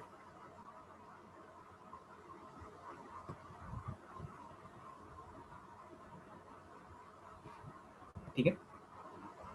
तो फिर से एक बार हम लोग इसको रिकॉल करते हैं, ortho pyro cyclic chain 2D 3D और इसका number of oxygen atom share. अब तुम लोग को इसमें क्या क्या याद हो चुका है, तुमको सारा टाइप का ये पता है कि सिलिकेट्स कितने टाइप के होते हैं, उसका नाम तुमको याद हो गया, और number of oxygen atom shared याद हो गया। अब तुम लोग को आखिरी चीज क्या याद रखना है इसके बेसिस पे, कि इसका जनरल फॉर्मूला क्या होता है, इसका GF क्या होता है, ठीक है। बस ये चीज अब तुम लोग को याद रखना है, और ये चीज हम तुमको अभी निकालना बता रहे हैं, ठीक है। अब यहाँ पे जो पायरोसिलिकेट है ना, इसके इस मॉलिक्यूलर फॉर्मूले को अगर हम लोग 2 से डिवाइड करते हैं, ठीक है, 2 से इसलिए डिवाइड कर रहे हैं ताकि यहाँ पे सिलिकॉन के पास 1 आ जाए, Si1, ठीक है। और यहाँ 1 आ जाता है ना, तो हम लोग उसी बेसिस पे बता सकते हैं कि ये जो हमारे पास सिलिकेट है ये कौन सा सिलिकेट है। अभी जो हम स्टेप्स बता रहे हैं तुम लोग उसको फॉलो करते जाओ, आखिरी में ये सारे के सारे डॉट्स को एक साथ कनेक्ट कर देंगे, ठीक है। इसको 2 से डिवाइड कर दो, 2 से डिवाइड करने पे यहाँ पे क्या आएगा, Si1 O 3.5 और यहाँ पे 3 माइनस, ठीक है, ये चीज। तो इसमें तुम लोग को कोई दिक्कत नहीं होगी क्योंकि हम लोग यहाँ पे सिर्फ 2 से डिवाइड किया, ठीक है। अब एक चीज अब तुम लोग थोड़ा सा नोट करो, थोड़ा सा एनालिटिकल स्किल डेवलप होगा तो ये तुम लोग देख पाओगे कि अगर हम लोग एक ऑक्सीजन एटम को शेयर कर रहे हैं, ठीक है, हमारा जो सेंट्रल फॉर्मूला था सिलिकेट्स का वो था SiO4 4 माइनस, मतलब ऑर्थोसिलिकेट का, ठीक है। इसमें अगर एक ऑक्सीजन एटम शेयर होता है तो पायरो में जाने के लिए हम लोग क्या करते हैं, पायरो में जाने के लिए हम लोग यहाँ पे सिर्फ हाफ ऑक्सीजन को माइनस कर देते हैं, तो यहाँ पे 3.5 आ गया, और चार्ज में एक चार्ज को मतलब न्यूमेरिकली सब्ट्रैक्ट कर रहे हैं, ठीक है। तो माइनस माइनस 1 कर रहे हैं, मतलब 4 से 1 को सब्ट्रैक्ट कर रहे हैं, ठीक है। तो यहाँ पे 3 माइनस आ रहा है। अब ऑर्थो पायरो के बाद क्या आता है, साइकिल, ठीक है। साइकिल के बाजू में क्या लिखा होता है, मतलब बगल में क्या लिखा होता है, लिखा होता है 2, ठीक है। मतलब यहाँ पे कितने ऑक्सीजन एटम शेयर्ड है, यहाँ पे 2 ऑक्सीजन एटम शेयर्ड, ठीक है। हमारा बेस सिलिकेट कौन सा था, ऑर्थोसिलिकेट, हमने यहाँ लिखा SiO4 4 माइनस, ठीक है। यहाँ 2 ऑक्सीजन के एटम शेयर्ड है, तो यहाँ पे हम लोग किस चीज से माइनस करेंगे, 0.5 इंटू 2, और यहाँ पे हम लोग किससे माइनस करें तो 0.5 इंटू 1, ठीक है। और चार्ज को किससे हम लोग माइनस करेंगे, माइनस ऑफ -2, ठीक है। तो हमारे पास इसका स्ट्रक्चर जनरल फॉर्मूला क्या आएगा, हमारे पास इसका जनरल फॉर्मूला आएगा SiO 4 माइनस 1 विच इज 3, और यहाँ पे 4 माइनस ऑफ -2 विच इज +2, यहाँ पे आएगा -2, ठीक है। यहाँ पे किसी कोई दिक्कत, और तुम लोग कितने आसानी से साइक्लिक सिलिकेट का जो जनरल फॉर्मूला है ये तुम लोग देख लिए, इसका जनरल फॉर्मूला होता है SiO3 2 माइनस, ठीक है। यहाँ तक किसी को डाउट है तो 2 मिनट चुप रहना, 2 मिनट के बाद बताना। साइकिल के बाद आता है चेन, ठीक है। चेन हमेशा अटकता है तो इसलिए उसको हम लोग थोड़ा देर के लिए बाद में देखेंगे। चेन के बाद आता है 2D 2D सिलिकेट, और 2D सिलिकेट को हम लोग शीट सिलिकेट भी कहते हैं। सॉलिड स्टेट अगर पढ़े होगे तो 2D स्ट्रक्चर्स को शीट स्ट्रक्चर्स भी कहा जाता है, या एक प्लेनर स्ट्रक्चर भी कहा जाता है, तो इसलिए इसका नाम शीट भी इसका नाम होता है, ठीक है। और 2D के बगल में क्या लिखा रहता है? 2D के बगल में लिखा रहता है 3, ठीक है। अगर इसके बगल में 3 लिखा रहता है तो हम लोग जानते हैं कि इसका अब हमने एक आखिरी चीज निकालना है, और वो है इसका जनरल फार्मूला। जनरल फार्मूला हम लोग कैसे निकालेंगे? हम लोग अपना बेस सिलिकेट लेंगे SiO4 4-, ठीक है, ऑर्थो सिलिकेट। ऑर्थो सिलिकेट हम लोग उठाए। अब यहाँ पे 3 ऑक्सीजन एटम शेयर हो रहा है, 3 ऑक्सीजन एटम शेयर हो रहा है, तो इसका मतलब क्या? नीचे में हम लोग 0.5 से मतलब 0.5 इंटू 3 इसको सब्ट्रैक्ट कर देंगे, ठीक है। और यहाँ पे -3 को हम लोग यहाँ पे सब्ट्रैक्ट करें, ठीक है।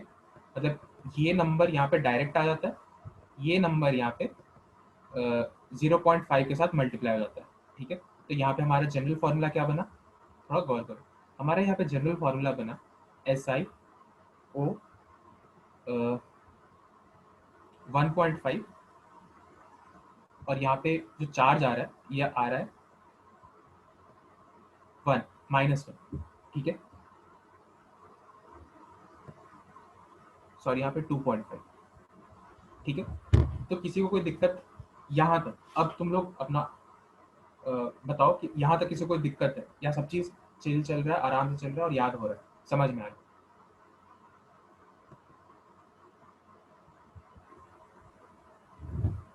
कोई कुछ नहीं बोलेगा तो हम आगे कंटिन्यू प्रोसीड करेंगे, ठीक है। तो तुम लोग को इसका भी जनरल फॉर्मूला पता चल चुका है, किसका? 2D सिलिकेट का। अब यहाँ पे आता है 3D सिलिकेट, ठीक है। तो हमारे पास जो 3D सिलिकेट है उसको हम लोग देखते हैं। 3D सिलिकेट के बगल में क्या लिखा रहता है? 4, ठीक है। 3D सिलिकेट के बगल में अगर 4 लिखा रहता है तो इसका भी हम लोग को जनरल फॉर्मूला निकालना है। जनरल फॉर्मूला निकालना तो हमने यहाँ पे लिखा SiO4 4-, हमारा वापस बेस ऑर्थो सिलिकेट को उठाया। यहाँ पे हमने क्या माइनस किया? -0.5 इंटू 4, ठीक है। और यहाँ पे किस चीज़ से सब्ट्रैक्ट किया?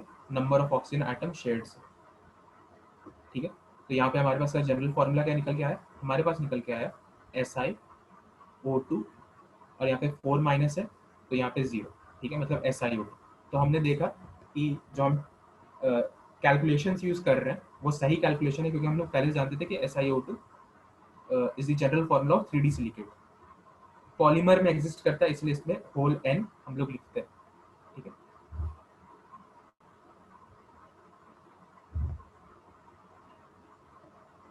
ठीक है, अब हम लोग एक चीज और देखते हैं, जो चीज हमेशा अटकता है और चेन हमेशा अटकता है, तो चेन सिलिकेट हम लोग देखते हैं, ठीक है।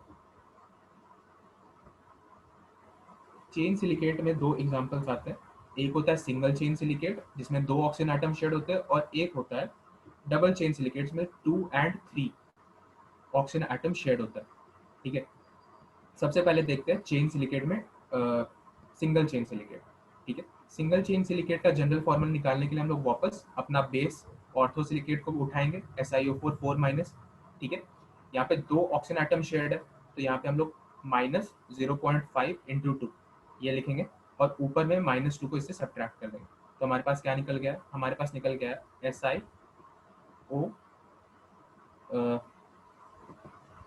3 और यहाँ 2-, ठीक है, ये चीज।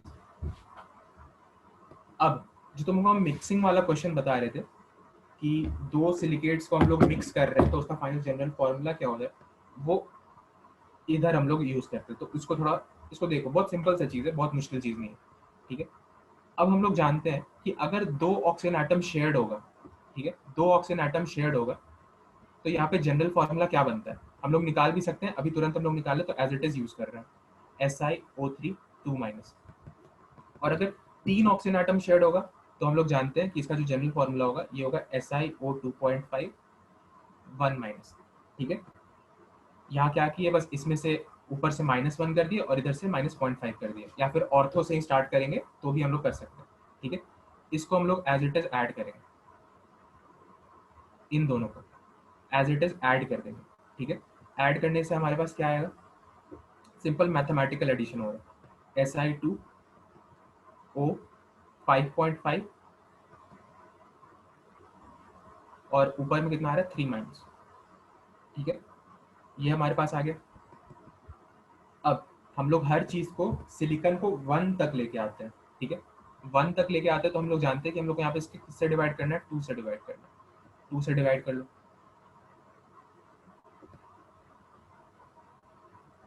2 से डिवाइड करेंगे तो यहाँ पे हमारे पास आएगा Si1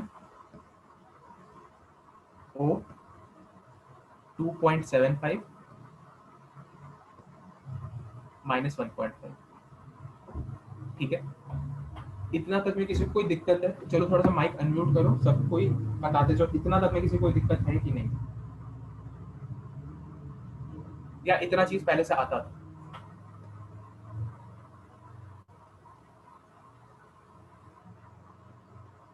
माइक अनम्यूट करने बोले तो हम उम्मीद कर रहे हैं कि कोई अनम्यूट करेगा।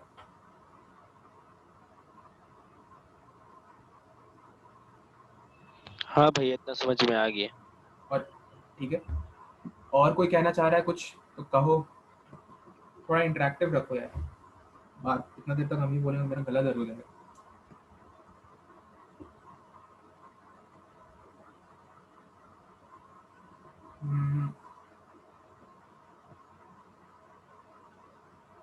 ठीक है, तो जनरल फॉर्मूला निकालने के लिए स्ट्रक्चर भी बना। पूरा आवाज तो नहीं है, लेकिन जितना हमको सुनाई दिया उसने ये कहा कि जनरल फॉर्मूला निकालते समय स्ट्रक्चर बनाना आना चाहिए कि नहीं, तो हमने यहाँ पे तो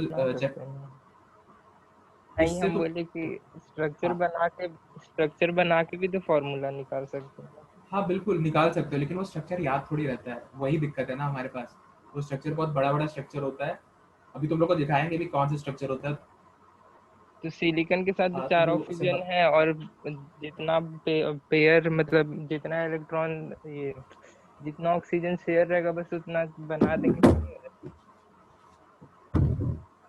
जैसे वो पायरो में एक ऑक्सीजन था ना, जिससे दोनों जिसमें माइनस चार्ज नहीं था, तो बस उसी तरह बना के तो हो जाएगा ना। नहीं होगा, वही दिक्कत है, नहीं होगा। मतलब वैसा ही होगा, इन शॉर्ट सही कह रहे हो, वैसे ही होगा, लेकिन जो थोड़ा स्ट्रक्चर थोड़ा बनेगा ना, उसका जो सिंबॉलिक रिप्रेजेंटेशन होगा वो थोड़ा अजीब टाइप का होगा, जैसे तुमको हम थोड़ा सा फील दिलाते हैं।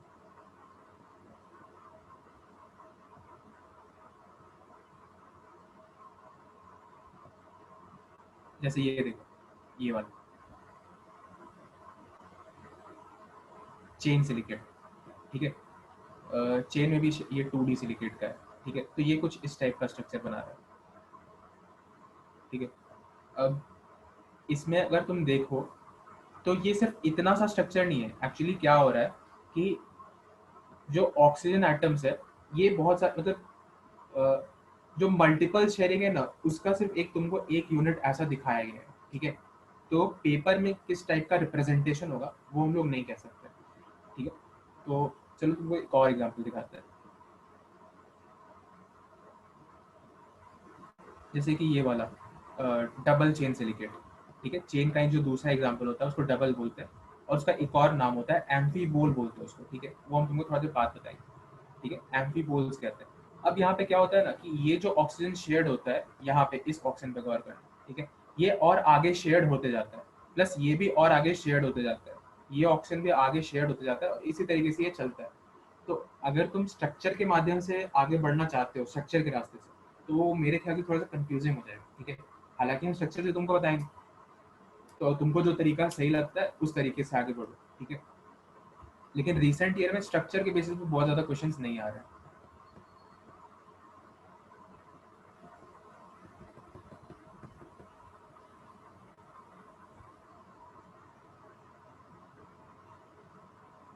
ठीक है, तो ये जो पूरा टेबल था यहाँ पे तुम लोग को यहाँ पे समराइज करके गिवन था, ठीक है। हम लोग अभी तुमको इसको याद करना बता दिए। Ortho pyro cyclic chain 2D 3D, number of oxygen shared का यहाँ पे तुम लोग 0 1 2 2 3 और 3 4, ठीक है। और यहाँ पे जो जनरल फॉर्मूला निकालने का तरीका था वो तुम लोग को बताइए।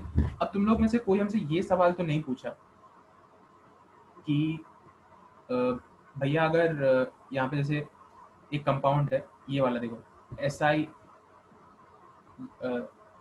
2.75 -1.5, तो चार्ज तो कभी -1.5 होता नहीं है और 2.75 ऑक्सीजन भी एटम एग्जिस्ट करता नहीं है, ठीक है। तो ऐसा कैसे, मतलब ये क्या चल रहा है, ठीक है। तो ये अच्छा है कि तुम लोग इस सवाल को नहीं पूछे, क्योंकि हम सोचे थे इसको लास्ट में ही बताएंगे। तो एक्चुअली इसका ये जनरल फॉर्मूला है, ठीक है।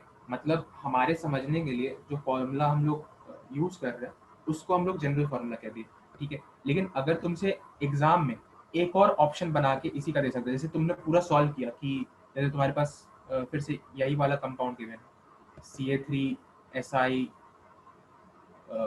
4O11, कुछ माइनस में -3 मान लो, ठीक है, -6 मान लो, ठीक है, कुछ इस टाइप का। तुम लोग से आया कि भाई ये कौन सा सिलिकेट है इसमें प्रेजेंट है, ठीक है। तुम लोग इसको उठाए, ठीक है, और इसको उठाए 4 से डिवाइड किए, सपोज ये आया, ठीक है, अभी मान लो कि ये आया, ठीक है। तो तुम लोग को अभी पता, तो तुम लोग को कम से कम इतना पता चल गया कि ये कौन से टाइप का सिलिकेट है, ठीक है। तुम लोग ये टेबल वापस रिकॉल किए और तुम लोग को पता चल गया कि डबल सिलिकेट है, ठीक है, और चेन सिलिकेट का एग्जांपल है। तुम लोग आंसर टिक करके चेन सिलिकेट, स्ट्रक्चर गिवन है तो उसका स्ट्रक्चर पे टिक करके, ठीक है। लेकिन इसका रिवर्स जब क्वेश्चन आएगा तो तुम लोग को इसको नॉर्मल पूरे मतलब बड़े फॉर्मूले में कन्वर्ट करना आना चाहिए। अब यहाँ देखो 2.75 है, ठीक है। तो जो यहाँ पे 2.75 है इसको हम लोग को एक होल नंबर में कन्वर्ट करना है। तो सपोज करते हैं कि हम लोग इसको 4 से मल्टीप्लाई कर देते हैं, ठीक है। तो यहाँ पे 11 आ रहा है, ठीक है, 11 आ गया। तो यहाँ पे SI 4O11 और 1.5 × 4 जो कि 6 माइनस, चलो यहाँ पे चलो सही लिखा गया था, तो यहाँ पे 6 माइनस, तो ये स्ट्रक्चर भी इसका फॉर्मूला कहलाता है, ठीक है। इसको फॉर्मूला बोलते हैं, formula of double silicate,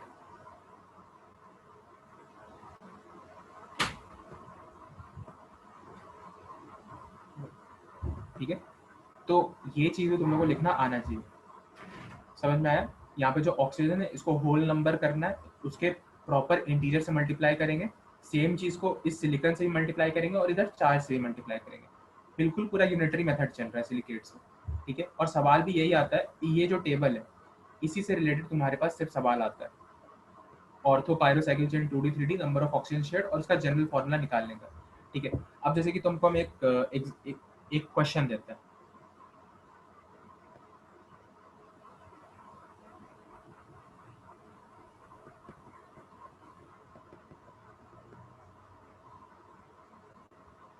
question है कि तुम्हारे पास ये कंपाउंड है, एक क्वेश्चन ऐसे ही गिवन होगा, ये एक्चुअल में क्वेश्चन आया था जे एडवांस में किसी एक साल, ठीक है, कि डेराइल has molecular formula of DE3Al2Si6O18, ठीक है, which type of silicate is this, ठीक है। तुम्हारे पास ये क्वेश्चन है, तुम्हारे पास 30 सेकेंड्स का टाइम है, 30 सेकेंड में तुम जल्दी से बताओ कि ये कौन सा सिलिकेट है, जल्दी शुरू हो जाओ।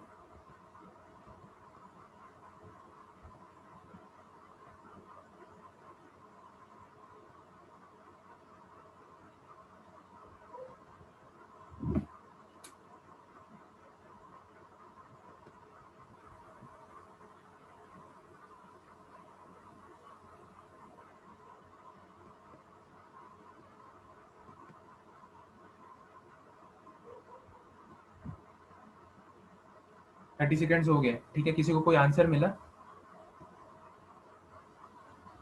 साइकिल। देख भी लो आंसर, चेन सिलिकेट है, ठीक है। अब इस क्वेश्चन को कैसे अटेम्प्ट करना है हम तुम लोग को बता देते हैं, ठीक है।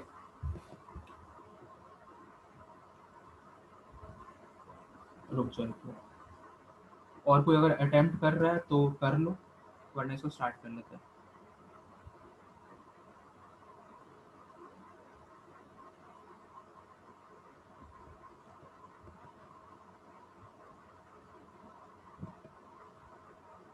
Be3Al 2Si6O18, ठीक है।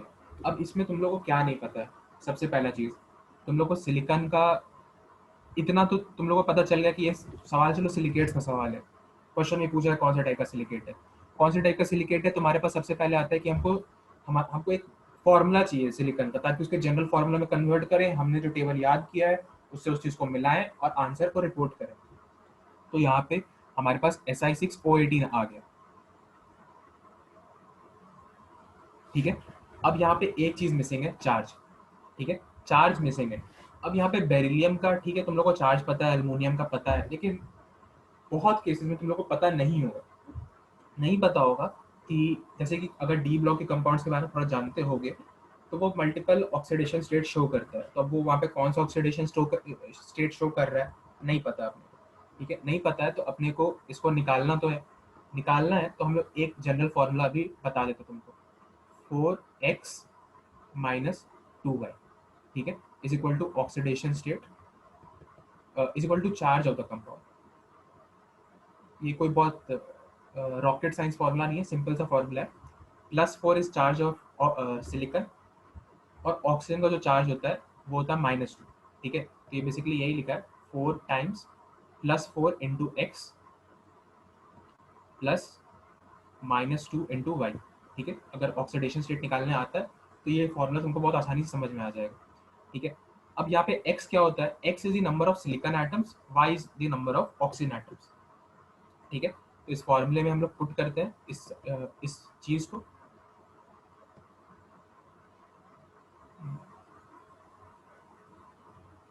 तो हमने लिखा 4 × 6 - 2 × 18,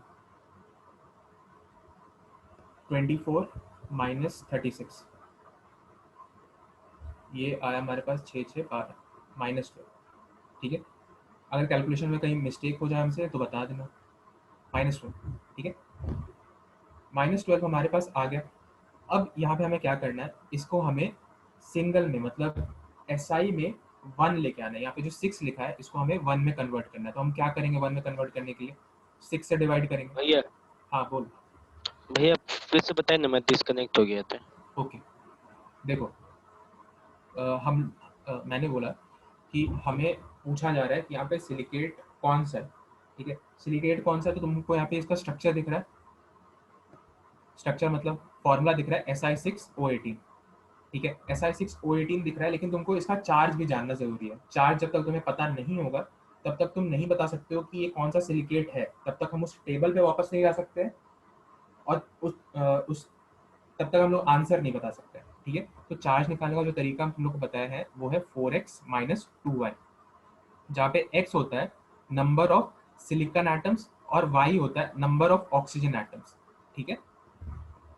ये कोई बहुत बड़ा फॉर्मूला नहीं है, यहाँ पे 4 × x लिखा गया है। 4 यहाँ पे क्या डिनोट करता है, एक सिलिकॉन का जो चार्ज होता है वो होता है +4, ठीक है, क्योंकि यहाँ ऑक्सीजन से कनेक्टेड है तो इसलिए +4, और ऑक्सीजन का जो चार्ज होता है या ऑक्सीडेशन स्टेट होता है वो होता है -2। तो यही सेम चीज यहाँ लिखा गया है, 4 +4 × x प्लस -2 × y, ठीक है। तुमको ये जो तुम्हारा पूरा स्ट्रक्चर है इसका ओवरऑल चार्ज पता चल जाएगा। अब तुमको इसका कोई काम ही नहीं पड़ रहा, एक चीज को देखो, अब तुमको यहाँ कुछ भी गिवन हो कोई जरूरत ही नहीं है, सिलिकेट को फोकस किया, फॉर्मूला लगाया, चार्ज निकाला तो हमारे पास यहाँ पे क्या आ गया, 4x - 2y से 4 × 6 - 2 × 18, 24 - 36 विच इज -12, ठीक है।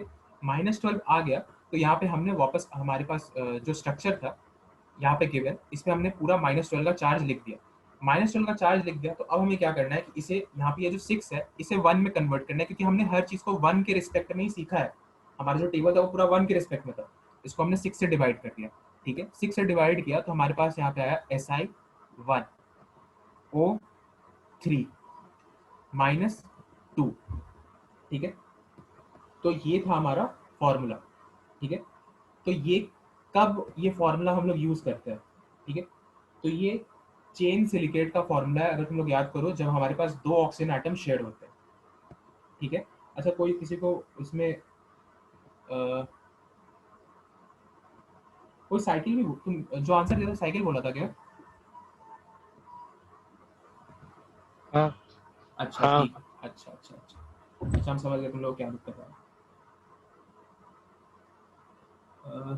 देखो, साइकिल का और चेन के 2D का जो मॉलिक्यूलर फॉर्मूला है ये सेम होता है, लेकिन उसका स्ट्रक्चर में अंतर आता है। ठीक है, उसको अभी के लिए बस याद रखो, उसको हम लोग नेक्स्ट क्लास में फिर से उसी पॉइंट से उठाएंगे। खैर, यहाँ पे इतना आ गया तो अब तुम लोग को इतना पता है कि ये चाहे तो और साइकिल है या फिर 2D है। ठीक है, तो यहाँ तक हम लोग आ गए। ठीक है, अगर बाकी क्वेश्चंस में कर लेते, यहाँ तक इतना में हम लोग अटक गए, क्योंकि साइकिल और 2D का ही सिर्फ मैच करता है, बाकी किसी का मैच नहीं करता। ठीक है, तो खैर यहाँ पे फिर वही रोट लर्निंग वाला बात आ जाता है। ये 2D का एग्जांपल है एक्चुअली। रुक जाओ एक मिनट, हमको थोड़ा सोचने दो।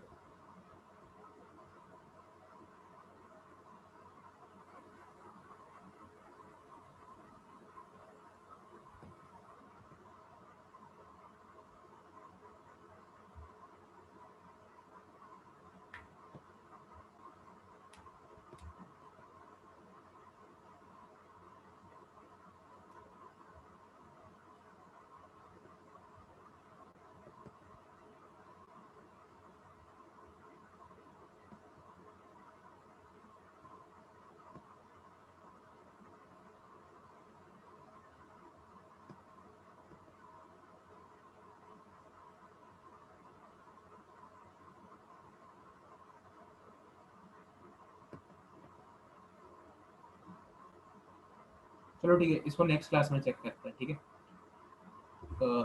इसको नेक्स्ट क्लास में चेक करते हैं कि ये 2D था या साइकिल था। खैर आंसर तो हम लोग को पता है, लेकिन फिर भी इसको नेक्स्ट क्लास में हम लोग एक बार और यहाँ पे डिस्कस करें। यहाँ तक खैर हम लोग ले आए इस चीज़ को। ठीक है, अब भैया ये यहाँ हाँ 2D की जगह चेन का सिंगल ना होगा? हाँ सॉरी, चेन का सिंगल, चेन का सिंगल। तो आप फीलिंग समझे यार।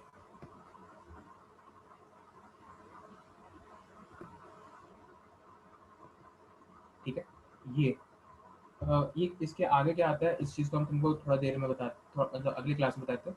एक और क्वेश्चन करो थोड़ा सा, ये भी तुम लोगों को इसी पॉइंट पे आके रुकना पड़ेगा, लेकिन फिर भी प्रैक्टिस के लिए कर लो।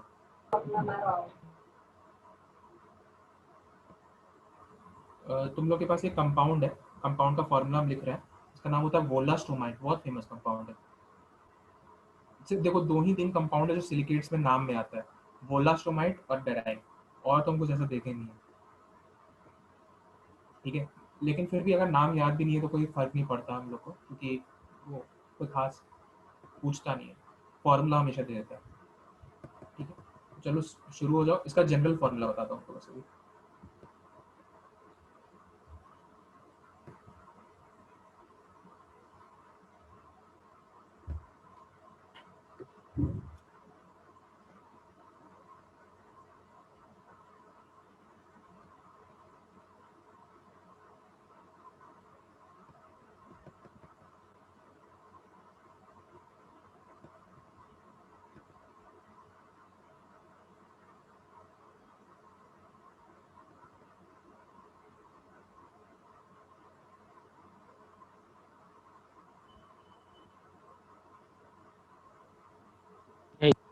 साइकिल वाला आ रहा है।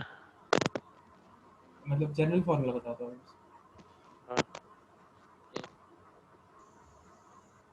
बोलो। SiO3 2- आगे SiO तक सुनाई दिया मुझे।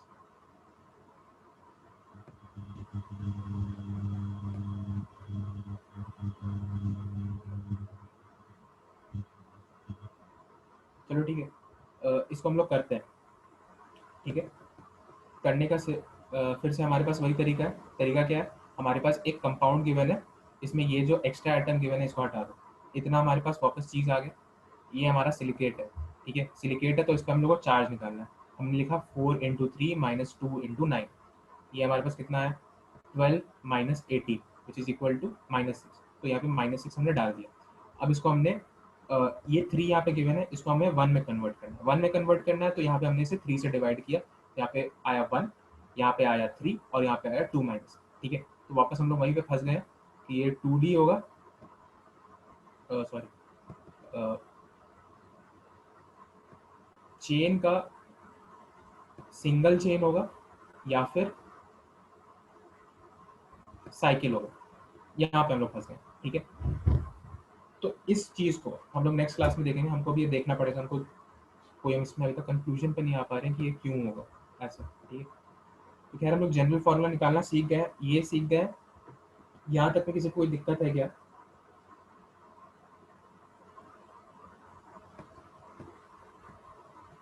कोई दिक्कत नहीं है? ठीक है, और एक और चीज़ हम तुम लोग को यहाँ पे बता देते हैं कि जो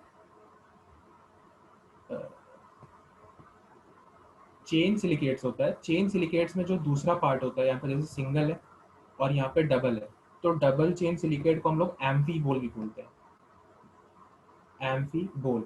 ठीक है, बस इसका नाम है।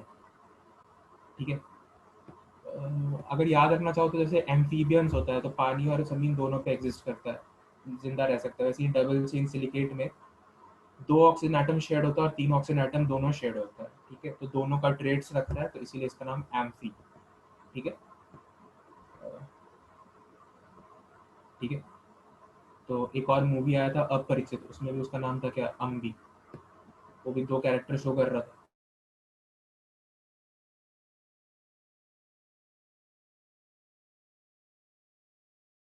कोई भी अनम्यूट होके बताओ, जल्दी से बताओ।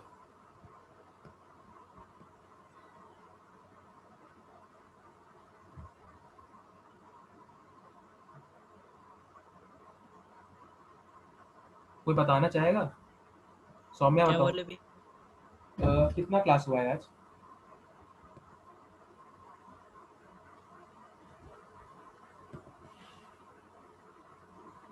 आवाज आ रहा है? आदर्श अनम्यूट हो जाओ। हाँ भैया। कितना क्लास हुआ है? सर भैया इसको लेकर 2 ही क्लास हुआ अभी तक? कितना देर का था पहला क्लास? वो भी 1.5 घंटा। 1.5 घंटा? आधा घंटा और झेल सकते हो या 15-20 मिनट? हाँ चलेगा। चलेगा। रिकॉर्डिंग चल रहा है? चल रहा है, लेकिन हम पढ़ाने से पहले थोड़ा सा रिफ्रेश कराते हैं। 1.5 घंटा क्लास हो चुका है, थोड़ा सा स्टोरी सुनाते हैं। ठीक है, स्टोरी सुनाते हैं। जैसे अभी मूवीज पे आया, ठीक है, तो मूवी पे ये बताते हैं, जैसे जो डायरेक्टर सब होता है ना मूवी का, वो बहुत ज़्यादा चीज़ पढ़ के एक मूवी बनाता है। ठीक है, जैसे अगर तुम लोग एक मूवी देखोगे बाहुबली, ठीक है, तो बाहुबली में तुम लोग को याद होगा कि वो कौन से किंगडम का राजा होता है, माहिष्मति। तो एक्चुअली में सब बोल रहा था यार महाभारत से मूवी है, महाभारत से मूवी है, घंटा कोई महाभारत का मूवी नहीं है। Mahishmati was a kingdom. जब अगर तुम लोग को याद हो 8 में हम लोग जब हिस्ट्री पढ़ते थे तो एक चीज़ होता था महाजनपद। ठीक है, तो वैसे ही हम लोग के उस टाइम पे 16 महाजनपद थे। ठीक है, 16 महाजनपद में से एक महाजनपद का नाम था अवंती। ठीक है, अवंती अभी भी एक जगह है, तो अवंती उसका नाम था। इसका 2 कैपिटल था, सिर्फ यही एक महाजनपद था जिसका 2 कैपिटल था। एक कैपिटल था, मतलब नर्दर्न अवंती का कैपिटल था माहिष्मति। ठीक है, और सदर्न अवंती का कैपिटल था कुशीनगर, शायद से कुशीनगर था, ये हमको याद नहीं है। ठीक है, तो माहिष्मति यहाँ से इसने लिया।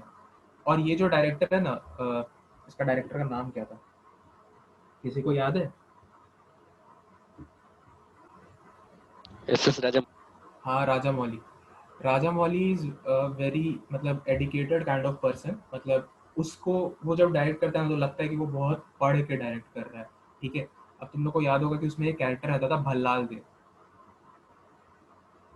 ठीक है, तो जो भल्लाल देव का कैरेक्टर था वो एक हमेशा एक एंड पे एक रथ पे लड़ता था, जिसके आगे में एक ऐसे एक मशीनरी लगा रहता था और ये घूमते रहता था।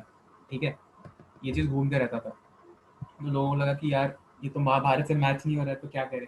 ठीक है, तो मैं भी बोला महाभारत के टाइम पे ऐसा कुछ होगा, लेकिन ये महाभारत से रिलेटेड नहीं है। उसी टाइम पे, बिल्कुल उसी टाइम पे, एक जो दूसरा महाजनपद था उसका नाम था मगध। ठीक है, ठीक है, मगध था। और उसका जो स्टार्टिंग रूलर्स था उसमें एक रूलर था अजात शत्रु। अजात शत्रु ये चीज बनवाया था, ठीक है। इसका नाम था रथ मूसल, ठीक है। रथ मूसला इसका नाम था। अजात शत्रु उसको यूज करता था।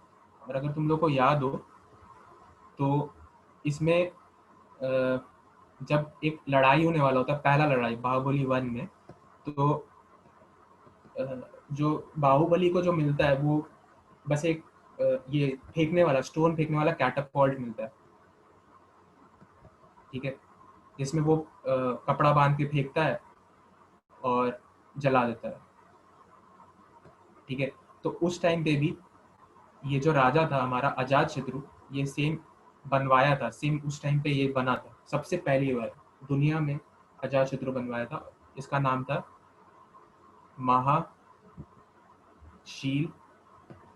कंटक, ठीक है। तो ऐसे Rajamouli is a very kind of educated person, और ये पूरा जब हिस्ट्री को पढ़े थे उसके बाद इस मूवी को बनाए थे, इसलिए ब्लॉकबस्टर हिट भी रहा, ठीक है। हालांकि ये जो राजा था ये बहुत क्रूअल राजा था, अपने मामा की बेटी से शादी किया था, बाप को मारा था, बहुत कांड किया हुआ, ठीक है। तो he was a bad ruler लेकिन स्ट्रॉन्ग रूलर, खैर, ठीक है। इतना स्टोरी काफी है कि और कुछ सुनना चाहोगे?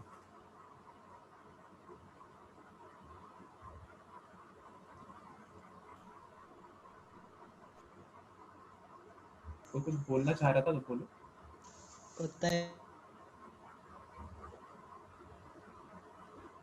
तुम लोग का आधा आवाज मेरे कान तक जाता है और आधा रुक जाता है, ठीक है। कॉन्फिडेंस लाओ यार, आईआईटी में जाने वाले हो तो थोड़ा कॉन्फिडेंस ला के बात किया करो। अगले साल आईआईटी में जाना है तो थोड़ा सा कॉन्फिडेंस लाओ, आवाज में दम लाओ, तभी कुछ पता चलेगा आगे का, ठीक है। चलो खैर, अब यहाँ पे कुछ और चीजें हम लोग देखते हैं। सिलिकॉन, सिलिकॉन भी एक चीज होता है, ठीक है।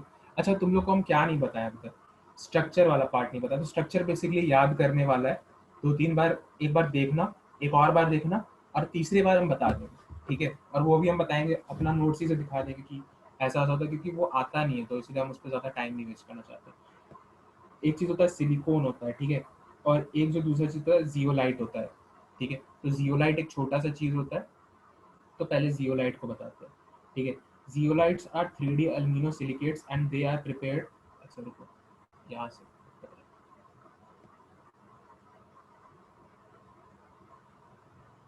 हाँ यहाँ देखो, zeolites are 3D aluminosilicates and they are prepared when some silicon atoms are replaced by aluminium atoms from 3D silicate। 3D silicate तुम लोग जानते हो क्या होता है? ये हमारा 3D silicate,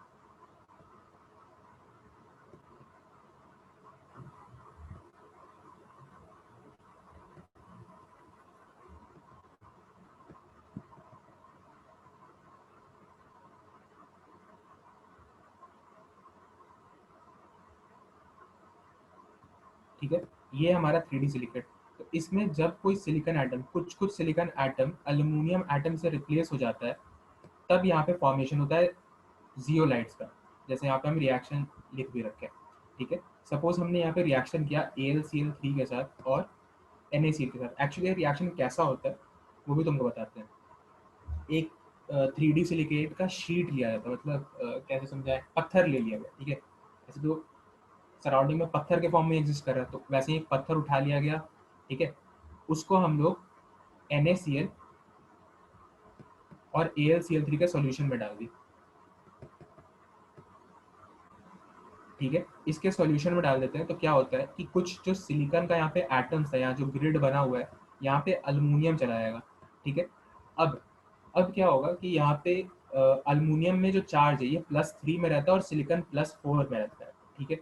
और साथ ही साथ अल्युमिनियम के पास जो वेकेंट ऑर्बिटल है 2p ऑर्बिटल, तो यहाँ पे जो एक ऑक्सीजन होता है, जैसे तुम लोग को थोड़ा और अच्छे से समझाने की कोशिश करते हैं। जैसे समझो यहाँ पे एक अल्युमिनियम आया, ठीक है। अल्युमिनियम 3 बॉन्ड बना सकता है, तो ये बॉन्ड तो टूट जाएगा, ठीक है। एक बार में 3 बॉन्ड बना लिया, एक ये और एक ये, ठीक है। तो जो चौथा वाला ऑक्सीजन के साथ बॉन्डिंग था वो टूट गया, लेकिन इतना आसानी से ना बॉन्ड टूटता नहीं है। मतलब सिंगल बॉन्ड तो टूट गया, लेकिन ऑक्सीजन से जुड़ा रहना चाहेगा, तो यहाँ पे जो O नेगेटिव फॉर्म होगा ये इस अल्युमिनियम को अपना इलेक्ट्रॉन्स कोऑर्डिनेट कर देगा, कोऑर्डिनेट कर देगा। तो यहाँ पे क्या आएगा, एक ओवरऑल मतलब ऑक्सीजन पे जो नेगेटिव चार्ज है, मतलब कोऑर्डिनेट करने के बाद भी जैसे ऑक्सीजन इसको कोऑर्डिनेट किया तो इस पर कुछ डेल पॉजिटिव चार्ज है, इस पर डेल नेगेटिव चार्ज है, और यहाँ से आके सोडियम प्लस इससे चिपक गया, मतलब बॉन्ड बना दिया, आयनिक बॉन्ड का फॉर्मेशन किया। ठीक है, तो समझ में आया। सिलिकॉन रिप्लेस किया, मतलब सिलिकॉन रिप्लेस हुआ, अल्युमिनियम आया, अल्युमिनियम 3 बॉन्ड फॉर्म कर सकता है, एक चौथा बॉन्ड टूटा, चौथा बॉन्ड टूटा तो O माइनस का फॉर्मेशन हुआ। O माइनस वापस अल्युमिनियम के वेकेंट पी ऑर्बिटल में सिग्मा कोऑर्डिनेट बॉन्ड फॉर्म किया, सिग्मा कोऑर्डिनेट बॉन्ड फॉर्म किया तो ओवरऑल ऑक्सीजन पे नेगेटिव चार्ज है, और वो सोडियम प्लस जो था यहाँ पे Na प्लस ये जाके उससे चिपक गया। ठीक है, ये होता है जियोलाइट। काम क्या होता है इसका, ठीक है, काम यहाँ देखोगे तो एक ही चीज होता है, मतलब इस छन्नी, मतलब जिसमें हम लोग चाय छानते हैं, ठीक है, वो छन्नी बेसिकली जियोलाइट्स होता है। ठीक है, इसमें बहुत इसी ये यहाँ पे जो गैप बना ना, इसी प्रॉपर्टी को हम लोग यूज करते हैं for the preparation of this छन्नी, और ये वाले गैप को। ठीक है, अब यहाँ पे क्या करते हैं कि एक बहुत कॉमन सा नंबर होता है ZSM5। ठीक है, अगर ये कहीं लिखा हुआ मिले तो यहाँ पे ZSM का मतलब समझ लेना ये जियोलाइट लिखा हुआ है। ठीक है, जियोलाइट है, और 5 है, मतलब ये छन्नी का नंबर होता है बेसिकली। ZSM3, ZMS2 इस टाइप का भी होता है। तो हम लोग NCERT में जो तुमको मिलेगा सिर्फ 5 ही मिलेगा।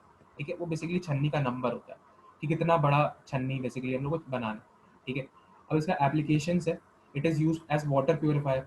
ठीक है, हार्ड वाटर को डालेंगे तो ये सॉफ्ट हो जाएगा। ठीक है, हार्डनेस ऑफ वाटर में ये पॉइंट गिवन है, तो यहाँ पे तुम लोगों को जियोलाइट का भी यूज में बता दें। और ये बहुत इंपॉर्टेंट पॉइंट है, JEE में सवाल आया है, zeolites are use as shape selective catalysis. मतलब देखो, जैसे ये एक हमारे पास जियोलाइट है, तो यहाँ पे इसके में क्या है, बीच में एक होल है। ठीक है, होल है, तो अगर हम लोग यहाँ पे जाइलिन को रखते हैं, ठीक है, ऑर्थो मेटा पैरा, यहाँ पे ये, यहाँ पे ये, और यहाँ पे ये। ठीक है, तो इन तीनों को जब हम लोग पास कराएंगे इससे, ठीक है, तो ये दोनों बीच में अटक जाएगा, और जो पैरा वाला है वो नीचे पास हो जाएगा। ठीक है, तो पैरा सिलिकेट, सॉरी, जो पैराजाइलिन है, ठीक है, उसको हम लोग इसके थ्रू सेपरेट कर सकते हैं। ठीक है, ये बस एक सिंगल करेक्टर सवाल ही बनता है इसमें कि zeolites are use for shape selective catalysis, ये चीज़ को याद रखना। ठीक है, जो इसका अगला यूज होता है ये होता है कि zeolites are use to convert alcohol to gasoline. इस स्टेटमेंट को याद रखना। ऑर्गेनिक केमिस्ट्री में सर से पूछना सर क्या होता है, वो बताएं। अल्कोहल को गैसोलीन में कन्वर्ट करता है जियोलाइट की मदद से। ठीक है, जियोलाइट्स में तुमको सिर्फ 2 चीज़ याद रखना है, ZSM5 होता है, अल्युमिनियम का कंपाउंड बनता है, उसमें गैप आता है, O माइनस बनता है, O माइनस वापस में बॉन्ड किया, सोडियम प्लस आके जुड़ गया। ठीक है, ये पूरा जियोलाइट हुआ। छन्नी बनाते हैं इससे, और इससे शेप सेलेक्टिव कैटालिसिस करते हैं, क्रैकिंग ऑफ हाइड्रोकार्बन्स और गैसोलीन फॉर्मेशन में भी यूजफुल होता है। ठीक है, कोई दिक्कत नहीं है। ये है सिलिकॉन्स। सिलिकॉन्स को थोड़ा सा रीड करना, ठीक है, क्योंकि टाइम कम है इसलिए स्टार्ट नहीं कर रहे। सिलिकॉन्स के बारे में थोड़ा सा रीड कर लोगे तो आसानी से समझ में आएगा। ठीक है, एक भी छोड़ नहीं रहे। एक दो बात और बताना है तुम लोग, एक दो बात और क्या बताना है कि जब हम लोग 10 तक थे, 10 तक पढ़ाई कर रहे थे, तो हम लोग एक चीज़ जानते थे कि सपोज कोई कंपाउंड फॉर्म हो रहा है, तो जैसे ये 10 तक छोड़ो, आइडियली क्या होना चाहिए, आइडियली जब हमारे पास एक कंपाउंड फॉर्म होना चाहिए, एक आयनिक कंपाउंड फॉर्म होना चाहिए, तो जो कटायन का शेप होता है और अनायन का शेप होता है, दोनों बराबर होना चाहिए। ठीक है, तो ये जो फॉर्म करता है ये आयनिक बॉन्ड का फॉर्मेशन करता है। और अगर तुम बाद में जाके साइंटिस्ट बनते हो, रिसर्चर्स बनते हो, और तुमको अगर कोई ऐसा कंपाउंड मिल जाए जो जिसमें कटायन और अनायन का शेप बराबर है, और उसके बाद वो लोग फिर आयनिक बॉन्ड का फॉर्मेशन कर रहा है, तो तुम लोग को हो सकता है नोबेल भी मिल जाए इसके लिए। ठीक है, क्योंकि इस टाइप के कंपाउंड्स कम मिलते हैं हम लोग को। तो आइडियली जो किताबी भाषा है, जो थ्योरेटिकल है, वो ये कहता है कि आयनिक बॉन्ड का फॉर्मेशन सिर्फ तब होता है जब कटायन और अनायन इक्वल साइज के होते हैं, और इधर में जो एक्सचेंज होता है उसको हम लोग कहते हैं कि आयनिक बॉन्ड और आयनिक कंपाउंड का फॉर्मेशन हो। ठीक है, आगे बढ़ने से पहले कि क्या तुम लोग को लैटिस एनर्जी के बारे में पता है, तो बताओ। लैटिस एनर्जी पढ़ाई हो गया, ये बता दो, और ज़्यादा टाइम वेस्ट नहीं करो, कोई भी ये बताओ। हाँ भैया, हो चुका है। तब ठीक है, हाँ। तुम खूब बता रहे हैं सब चीज़।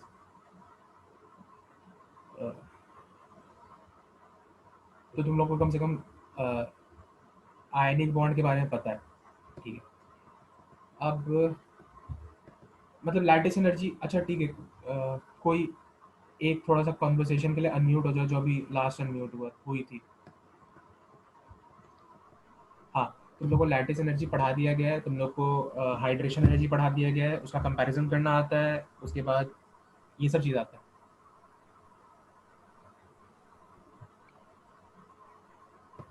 लैटिस एनर्जी में क्या शायद पढ़ा दिया गया है। हाइड्रेशन, हाइड्रेशन, हाँ हाइड्रेशन भी। ठीक है, मतलब उसको कंपेयर करना आता है, उसका एक्सेप्शंस आता है, सभी को आता है। और और इतना आता है तुम लोग को, ठीक है। तो हमको ये टॉपिक अब नहीं बताना तुम लोग को, ठीक है। फिर भी हम थोड़ा सा बस बता देते हैं, अब स्टार्ट किए तो ये हो गया हमारे पास इसका लैटिस। तो मतलब ये आयनिक बॉन्ड का फॉर्मेशन है। लेकिन जब हम लोग दुनिया को देखे, दुनिया को जब पाए, तो हम लोग को पता चला कि ऐसा होता नहीं है। जनरली क्या होता है, जो कटायन होता है ये छोटा हो जाता है, ऐसा होता है। कटायन में प्लस चार्ज होता है, इसकी वजह से ये छोटा होता है, और अनायन में माइनस चार्ज होता है, इसकी वजह से ये बड़ा हो जाता है, ठीक है। तो इसकी वजह से जो इलेक्ट्रॉन का डिस्टॉर्शन फील्ड है, पहले इसका जो इलेक्ट्रॉन का फील्ड होगा वो कुछ इस टाइप का रहा होगा, इलेक्ट्रॉन फील्ड डेंसिटी, इसका ऐसा दोनों इंटरेक्ट किया होगा। लेकिन अब यहाँ पे क्या हो रहा है कि यहाँ पे जो इंटरेक्शन हो रहा है ये इसको पोलराइज करने के इंटरेक्शन से कर रहा है। मतलब जो कटायन है इसका चार्ज डेंसिटी ज़्यादा हो रहा है क्योंकि साइज छोटा है, तो कुछ अनायन इस तरीके का फाइनली बन जाता है। कटायन ऐसा है, ठीक है। ये जो सर्कल है ना इसके बाहर वाला, वो उसको इलेक्ट्रॉन फील्ड डेंसिटी समझो, और अनायन कुछ ऐसा बन जाता है, ठीक है। तो यही चीज़ है origin for covalent character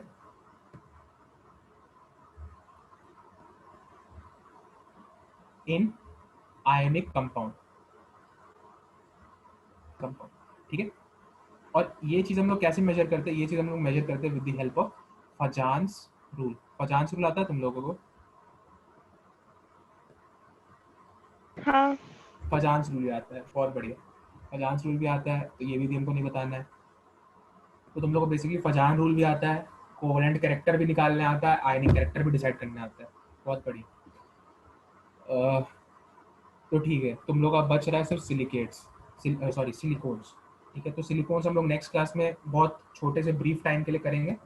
silicones करने के बाद केमिकल बॉन्डिंग में किसी को कुछ लग रहा है कि कुछ बचा हुआ है तो हमको अभी बता दो।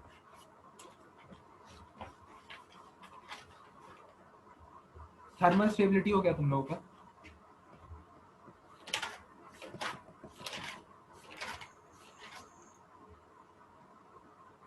थर्मल स्टेबिलिटी हो गया है क्या? नहीं हुआ भैया। फजान्स रूल का एप्लीकेशन ही होता है थर्मल स्टेबिलिटी, थर्मल स्टेबिलिटी नहीं हुआ, ठीक है। तो हम थर्मल स्टेबिलिटी तुमको बताना है। फिर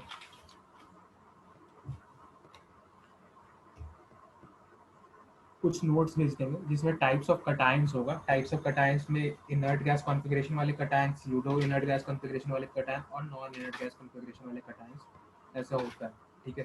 और फिर भी इसका हम नोट्स तुम लोग भेज देंगे। मेरा नोट्स काफ़ी अच्छा है, इसको एक बार रीड कर लेना। और इसमें सारे एक्सेप्शंस भी गिवन है, और जो एक्सेप्शन है वो पूछे जाते हैं, इसलिए वो एक्सेप्शन है। तो ये सब चीज़ तुमको बहुत हेल्प कर जाएगा, ठीक है। और अगर कोई दिक्कत आएगा तो हमसे बोल सकते हो, हम एक एक्स्ट्रा क्लास लगा के तुम लोग को ये सब चीज़ बता देंगे अगर किसी चीज़ में दिक्कत आएगा तो, ठीक है। बाकी हमको कुछ ऐसा दिख तो नहीं रहा है जो इसमें बच रहा हो।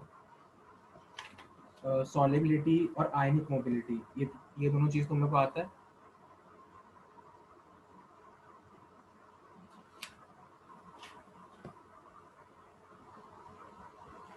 कोई बोल दो। मोबिलिटी ऑफ आयंस और solubility of ionic compound compare करना, कि कोवलेंट कैरेक्टर ज़्यादा होगा तो सॉलिबिलिटी कम होगा, कोवलेंट कैरेक्टर ज़्यादा होगा तो मोबिलिटी कम होगा, इस तरीके की कुछ चीज़ें तुम सुने हो? कोई भी बता दो। सौम्या म्यूट हो जाए।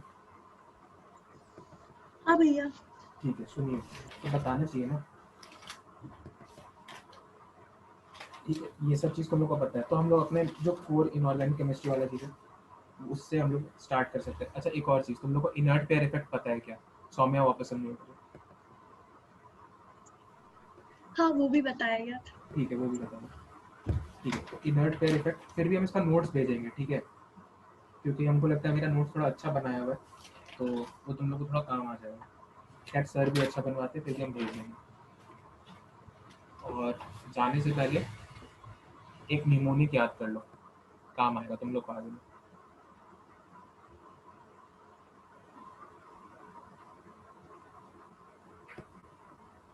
ये बेसिकली अब हम लोग, अब क्योंकि तुम्हारा बेसिकली जो केमिकल बॉन्डिंग वाला पार्ट था वो हम खत्म करा चुके हैं, अब हम लोग एंटर करेंगे अपने कोर इनऑर्गेनिक केमिस्ट्री वाले पोर्शन में, मतलब जो होता है एस ब्लॉक से स्टार्ट करेंगे, ठीक है। तो एक निमोनिक है, इसको याद रखो, नो को नाश हुआ,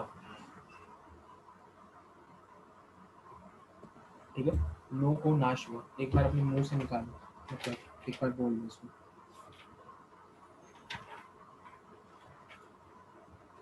ठीक है। तो ये जो नो को नाश हुआ है, इसका क्या मतलब होता है? तो NO CO N2O और H2O, ठीक है। नो को नाश हुआ, जैसे इसका मतलब क्या है तो वो भी बता दें। जैसे जो 9 तारीख होता है ना, वो बहुत ख़राब तारीख माना जाता है, ठीक है। क्यों? क्योंकि बहुत सारा वर्ल्ड में जो डिज़ास्टर्स हुआ है उसका जो डेट था वो 9 था, ठीक है। तो 9 इज अनलकी नंबर, तो इसलिए नो को नाश हुआ, दुनिया का नाश हुआ। तो नो से क्या है NO, को से क्या है CO, मतलब कार्बन मोनोऑक्साइड, नाश से N2O और हुआ से H2O, ठीक है। इंग्लिश में लिखोगे तो और अच्छा होगा, हुआ तो यहाँ से H से हुआ और नाश, ठीक है, तो N2O, ठीक है। ये सारे के सारे जो ऑक्साइड्स होते हैं ये न्यूट्रल होते हैं, न्यूट्रल इन नेचर, ठीक है। क्यों हम इसको तुम लोग को याद रखने बोल रहे हैं? ऐसा इसलिए क्योंकि थोड़ा सा, अगर तुम लोग और थोड़ा सा ये फैक्ट शायद सुने होगे, हमको पता नहीं सुने हो कि नहीं सुने हो, basic sorry non metallic oxides are acidic in nature, metallic oxides are basic in nature.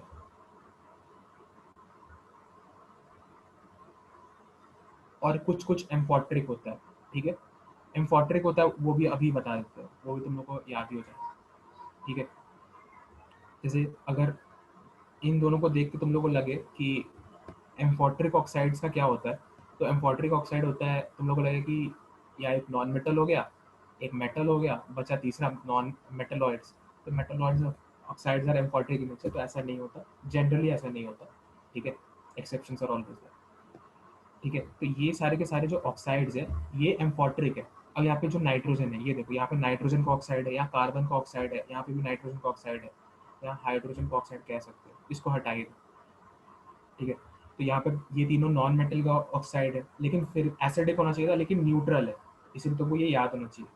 और इसी से क्वेश्चंस पूछा जा रहा है जेईई मेंस में, ठीक है, तो तुमको बता दिया। एक और बता दो, अब एसिडिक हो गया, बेसिक हो गया, तो तुमको एम्फोट्रिक भी जानना, एम्फोट्रिक जानना, तो उसका भी एक निमोनिक है, वो भी याद है।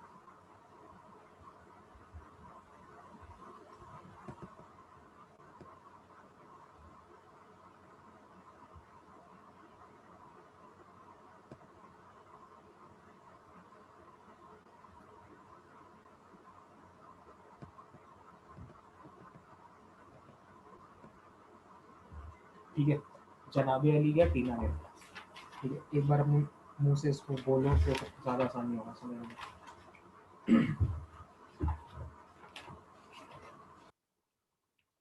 ठीक है। तो यहाँ पे देखो क्या है, जनाबे अली या टीना ले लें। यहाँ पे जना मतलब ZN, बे मतलब BE, अली AL, गया GA, टीना, टीना हम लोग जानते हैं टिन SN, लेने TB, ठीक है। जनाबी अली या टीना ले, इसके जो ऑक्साइड होता है ये एम्फोट्रिक होता है। और ऐसा भी कहा जाता है कि इसके जो all possible compounds are amphoteric in nature, लेकिन अभी इसको हम जनरलाइज नहीं कर रहे हैं, ऑक्साइड्स के लिए बात ट्रू मान, all possible oxides are amphoteric in nature. तो तुमको पता चल चुका है कि एम्फोटेरिक क्या है, ठीक है, जनाबे अली गया टीना लेना, इस चीज़ को याद रखना, ठीक है। तो यहाँ पे हम लोग आज का लेक्चर समाप्त कर रहे हैं। समाप्त करने से पहले किसी को कोई दिक्कत है तो वो पूछो।